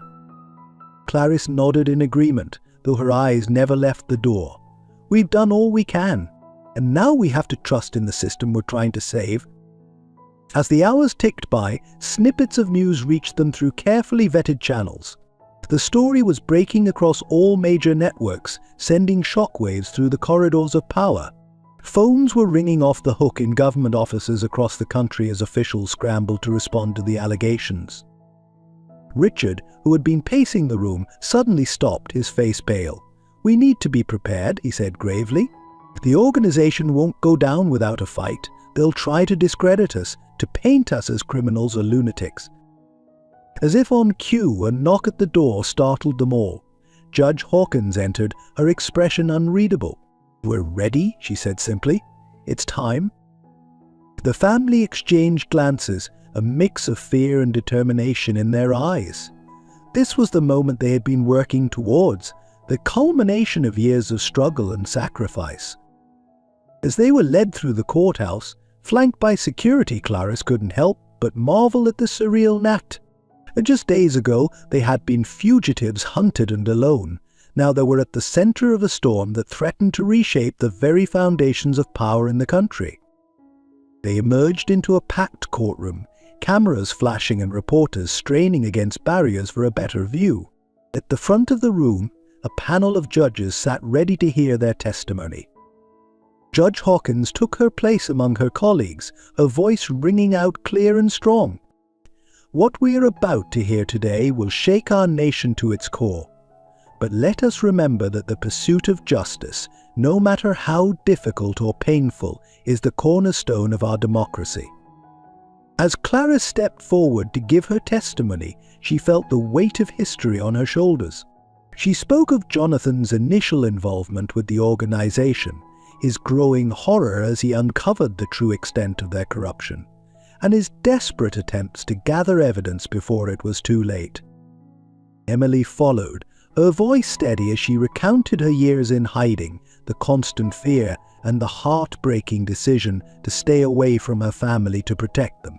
She detailed the web of corruption she had uncovered, naming names and revealing connections that sent murmurs of shock rippling through the courtroom. When it was Anna's turn to speak, she felt a moment of panic. But as she looked out at the sea of faces, she caught sight of her mother and grandmother, their eyes filled with love and support. Drawing strength from their presence, she began to tell her story of a childhood spent on the run, of the recent days of revelation and danger, and of the unbreakable bond of family that had brought them to this moment. As the testimony continued, corroborated by the mountain of evidence they had gathered, the mood in the courtroom shifted. Initial skepticism gave way to shock, then to anger as the full extent of the corruption was revealed. Outside the courthouse, crowds had gathered, drawn by the sensational news breaking across all media platforms. The air was thick with tension as people struggled to come to terms with the staggering revelations. Back inside, as the last piece of evidence was presented, a hush fell over the courtroom. The panel of judges conferred briefly before Judge Hawkins stood to address the room. In light of the overwhelming evidence presented here today, she began, her voice solemn, "I am ordering an immediate and full-scale investigation into all allegations. Furthermore, I am issuing warrants for the arrest of several high-ranking officials named in this testimony." A roar of reaction swept through the courtroom, cameras flashing furiously as reporters rushed to be the first to break the news. Amidst the chaos, Clarice, Emily and Anna clung to each other, tears of relief and exhaustion streaming down their faces. They had done it, the truth was out, and the wheels of justice were finally turning. But even as they celebrated this momentous victory, they knew that their fight was far from over. The organization had deep roots, and there would undoubtedly be those who would resist the coming changes with everything they had. As they were led out of the courtroom, now under the protection of federal marshals, Emily turned to her mother and daughter. "Whatever comes next," she said firmly, "we face it together. No more secrets, no more running." Clarice nodded, her eyes shining with pride and love. Together, she agreed. Anna, sandwiched between her mother and grandmother, felt a surge of emotion. For the first time in her life, she felt truly whole, part of a family united not just by blood, but by shared purpose and unbreakable bonds. As they stepped out into the fading light of day, facing a future uncertain but full of hope, Anna knew that this was just the beginning of a new chapter in their lives. The road ahead would be challenging, but with the strength of their family behind them, she felt ready to face whatever came their way. The truth had finally been revealed, shaking the foundations of power and promising a new era of accountability. And at the heart of it all stood 3 generations of Morgan women, their love and determination a beacon of hope in a world hungry for change. As news of their testimony spread like wildfire across the nation, sparking debates, investigations and calls for reform, Clarice, Emily and I held on to each other, grateful for the second chance they had been given, not just to seek justice, but to rebuild the family that had been torn apart for so long. The future was uncertain, but one thing was clear. Whatever challenges lay ahead, they would face them together, stronger and more united than ever before. The days following their testimony, a whirlwind of activity. Clarice, Emily and Anna found themselves at the center of a media storm, their faces splashed across every news channel and newspaper front page. The nation was in an uproar, grappling with the magnitude of the revelations they had brought to light. Under the protective custody of federal marshals, the Morgan family was moved to a secure location. The modest safe house was a far cry from Clarice's mansion or the groundskeeper's cottage, but it offered a sanctuary from the chaos unfolding outside.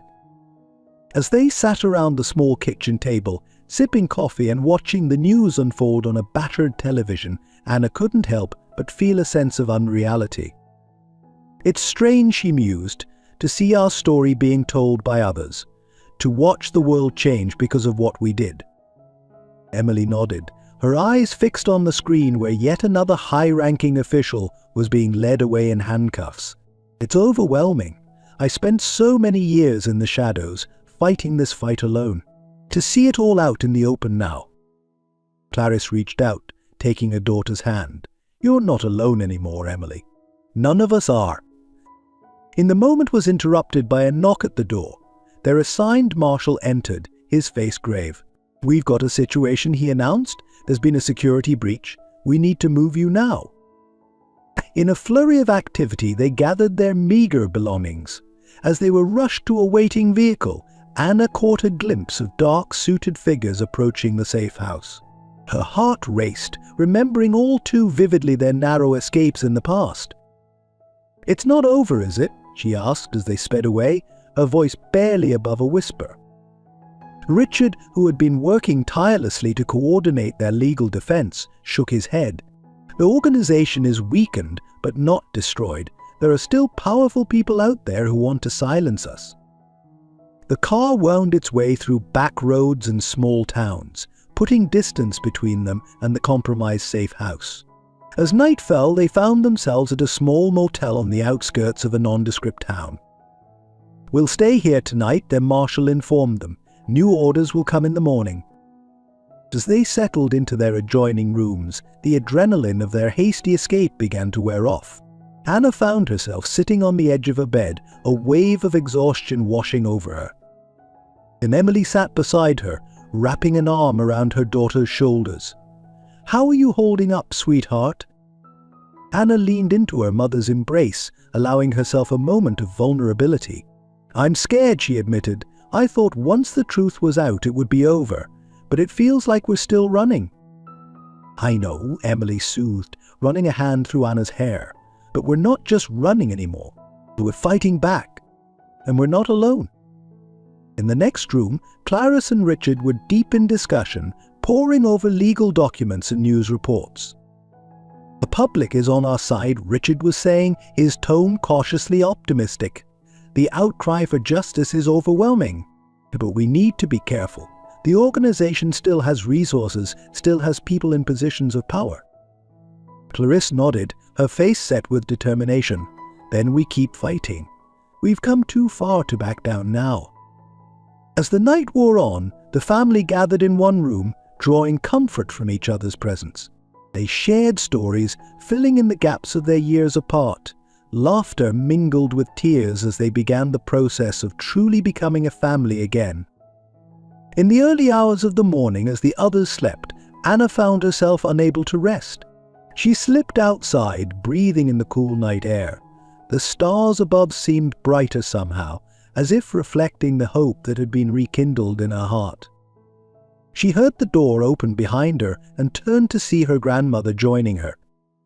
"Couldn't sleep?" Clarisse asked softly. Anna shook her head, just thinking about everything that's happened, everything that's still to come. Clarisse wrapped a warm arm around her granddaughter. "I know it's overwhelming, but I want you to know how proud I am of you, Anna. Your strength, your courage, you're everything I could have hoped for in a granddaughter." Tears pricked at Anna's eyes as she leaned into her grandmother's embrace. For so long she had felt adrift, without roots or family. Now, despite the danger and uncertainty they still faced, she felt grounded in a way she never had before. As the first light of dawn began to break over the horizon, Emily joined them outside. The 3 generations of Morgan women stood together, watching the sun rise on a world forever changed by their actions. "Whatever comes next," Emily said, her voice filled with quiet resolve, "we face it together." Anna nodded, feeling a surge of determination. "Together," she echoed. Clarisse squeezed them both, her eyes shining with pride and love. "Always," she affirmed. As they headed back inside to face whatever the new day would bring, Anna felt a sense of peace settle over her. The road ahead was still uncertain, fraught with challenges and potential dangers. But for the first time in her life, she wasn't facing it alone. They had uncovered the truth, shaken the foundations of power, and reclaimed their family. Whatever trials lay ahead, Anna knew that together they had the strength to overcome anything. The sun climbed higher in the sky, casting its warm light over the small motel. Inside, a family once torn apart by secrets and lies was now united, ready to face the future head-on. The truth had set them free, and though the fight wasn't over, they would meet each challenge with the unbreakable bond of love and shared purpose that now defined them. As they gathered their belongings, preparing to move once again, Anna caught her reflection in the mirror. The young woman who looked back at her was changed, stronger, more assured. She was a Morgan, part of a legacy of courage and determination. And whatever the future held, she was ready to embrace it, with her family by her side. The door closed behind them as they stepped out into the new day, leaving behind the shadows of the past, and moving forward into a future bright with possibility and hope. 6 months had passed since the day Clarice, Emily, and Anna had stood before the world and exposed the truth that had torn their family apart for so long. The world had changed in ways they could scarcely have imagined, and yet, in many ways, it remained the same. The Morgan family stood together on the porch of a modest suburban home, watching as the moving van pulled away. This was their new beginning, a fresh start in a quiet neighborhood far from the grand mansion where their story had begun. "Well," Clarice said, a hint of wry humor in her voice, "it's not quite what I'm used to, but I think I could grow to love it." Emily laughed, wrapping an arm around her mother's shoulders. "It's perfect, Mom. A real home for all of us." Anna nodded in agreement, her eyes taking in the neatly trimmed lawn and the friendly faces of neighbors peeking curiously from behind curtains. "It feels right," she said softly, "like we're finally where we're supposed to be." As they turned to go inside, a sleek black car pulled up to the curb. Richard stepped out, his face breaking into a wide smile as he approached. "Ladies," he greeted them warmly, "I hope I'm not intruding on moving day, but I have news." They gathered in the cozy living room, still cluttered with boxes waiting to be unpacked. Richard's expression was a mixture of triumph and caution as he began to speak. "The last of the major trials has concluded," he announced. "Gerald Thompson and his top lieutenants have been sentenced. The organization, for all intents and purposes, has been dismantled." A collective sigh of relief passed through the room. It was the news they had been waiting for, hoping for, but scarcely daring to believe. "So it's over?" Anna asked, her voice barely above a whisper. "Really over?" Richard's smile faltered slightly. "The immediate threat has gone, yes, but there will always be those who seek power through corruption. Our victory has inspired others to come forward, to expose similar networks across the country. The fight for justice is far from over." Clarice nodded, her expression thoughtful. "But it's a fight that no longer rests solely on our shoulders. We've done our part. Now it's time for others to carry the torch." As Richard shared more details of the legal proceedings and the sweeping reforms that were being implemented in the wake of their revelations, Anna found her mind wandering. She thought of the long journey that had brought them to this point, the fear, the pain, the moments of despair, but also the courage, the love, and the unbreakable bond that had formed between them. Later that evening, as the sun began to set, casting a warm glow over their new neighborhood, the family gathered on the back patio. The sound of laughter drifted from nearby yards where children played and families enjoyed the peaceful evening. Emily raised her glass in a toast. "To new beginnings," she said, her voice filled with emotion, "and to the family that never gave up on each other." As they clinked their glasses together, Anna felt a surge of gratitude wash over her. She looked at her mother and grandmother, these incredible women who had fought so hard and sacrificed so much. They had given her more than just the truth about her past. They had given her a future filled with love and possibility. "And I've been thinking," Anna said hesitantly, drawing their attention, "about what I want to do next. With my life, I mean." Clarice and Emily exchanged glances, curiosity evident in their expressions. "What did you have in mind, dear?" Clarice asked.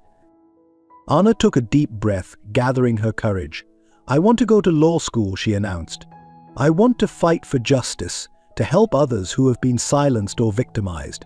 I want to make sure that what happened to our family never happens to anyone else." The pride that shone in her mother's and grandmother's eyes was almost overwhelming. Emily reached out, squeezing Anna's hand. "I think that's a wonderful idea," she said softly. "You have the strength and the heart for it." Clarice nodded in agreement. "The world needs more people like you, Anna. People who aren't afraid to stand up for what's right, no matter the cost."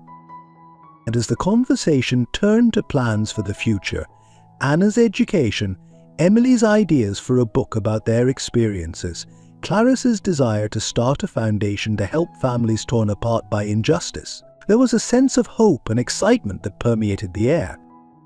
The shadows of the past would always be with them, but they no longer held the power to darken their days.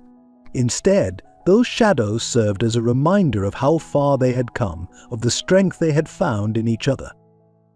As night fell and stars began to twinkle in the sky above, Anna excused herself for a moment. She walked to the edge of the yard, looking up at the vast expanse of the universe. She thought of her grandfather, of the sacrifice he had made to protect his family. She thought of all the years her mother had spent in hiding, fighting a lonely battle for the truth. And she thought of her grandmother, who had never given up hope, even in the darkest of times. A gentle hand on her shoulder brought her back to the present. She turned to see Clarice and Emily standing beside her, their faces illuminated by the soft glow of the porch light. "What are you thinking about, sweetheart?" Emily asked. Anna smiled, feeling a sense of peace settle over her. "I was just thinking about how lucky I am," she replied, "to have you both to be part of this family, and about how excited I am for whatever comes next." Clarice wrapped an arm around her granddaughter. "Whatever it is, we'll face it together, and that's what families do." As they stood there, 3 generations of strong, resilient women, Anna knew that no matter what challenges lay ahead, they would meet them head-on. They had uncovered the truth, reclaimed their family, and in doing so, had changed not just their own lives, but the world around them. The night air was filled with the promise of new beginnings, of dreams waiting to be realized. And as Anna looked at her mother and grandmother, she knew that with their love and support, there was nothing she couldn't achieve. They made their way back to the patio where laughter and conversation flowed freely. This was their happy ending, but it was also a new beginning, a chance to build the life they had always dreamed of, surrounded by the love and strength of family. As they raised their glasses once more, toasting to the future, Anna felt a sense of certainty settle in her heart. For whatever came next, they would face it together. And in that togetherness, they would find the strength to overcome any obstacle, to right any wrong, and to build a future filled with hope, love, and the unbreakable bonds of family. The end of one chapter, but the beginning of so many more. The Morgan women were ready for whatever life had in store, their love for each other a beacon guiding them forward into a bright and promising future. In the depths of our darkest moments, when the world seems to conspire against us, remember the words of Clarice Morgan. There's a pain that never goes away. It's like a hole that never closes, a wound that always hurts. But it's in those very moments that we find our true strength. Emily's sacrifice reminds us that sometimes love means letting go to protect those we hold dear. "I've spent so long living in the shadows, fighting this fight," she said. "I'm not sure I remember how to live a normal life, but I want to try. For you, for your grandmother, for all of us." And from Anna, we learn that it's never too late to rewrite our story despite either ripe. I'm glad we found each other. I'm glad I know the truth about our family. Life may tear us apart, bury us in secrets and lies, but like the Morgan women, we can choose to fight back. We can choose to believe in the power of truth, in the strength of family, and in the unbreakable bonds of love. So when you feel lost, remember Anna's words, whatever happens next, we face it together. But because in the end, it's not the challenges we face that define us, but the love that guides us through them. Our scars tell the story of our struggles, but they also map the journey to our triumphs. Like Clarice, Emily, and Anna, we too can turn our pain into purpose, our fears into courage, and our loneliness into the most beautiful family story. Remember, it's never too late for a new beginning. It's never too late to find your way home. Whatever comes next, we face it together. Their story reminds us that even in our darkest moments, hope and love can prevail. If this tale of resilience and family bonds has touched your heart, we'd love to hear from you. As Clarice would say, the truth must come out, no matter the cost. So let your voice be heard. Did you enjoy following the Morgans' quest for justice? Comment one below if you found their story inspiring. eager to discover what new challenges await Clarice, Emily, and Anna. Leave a 2 in the comments if you're ready for the next chapter in their lives. And remember Anna's determination to fight for justice, to help others who have been silenced or victimized. And if you have thoughts on how their story could unfold, or if there's anything you'd like to discuss, we welcome your comments. Lastly, as Richard would advise, we need to keep fighting. We've come too far to back down now. Support our team's ongoing efforts to bring you compelling stories by subscribing to our channel. Your engagement fuels our passion to create content that resonates and inspires. Together, let's continue this journey of storytelling, just as the Morgan women face their future united and strong.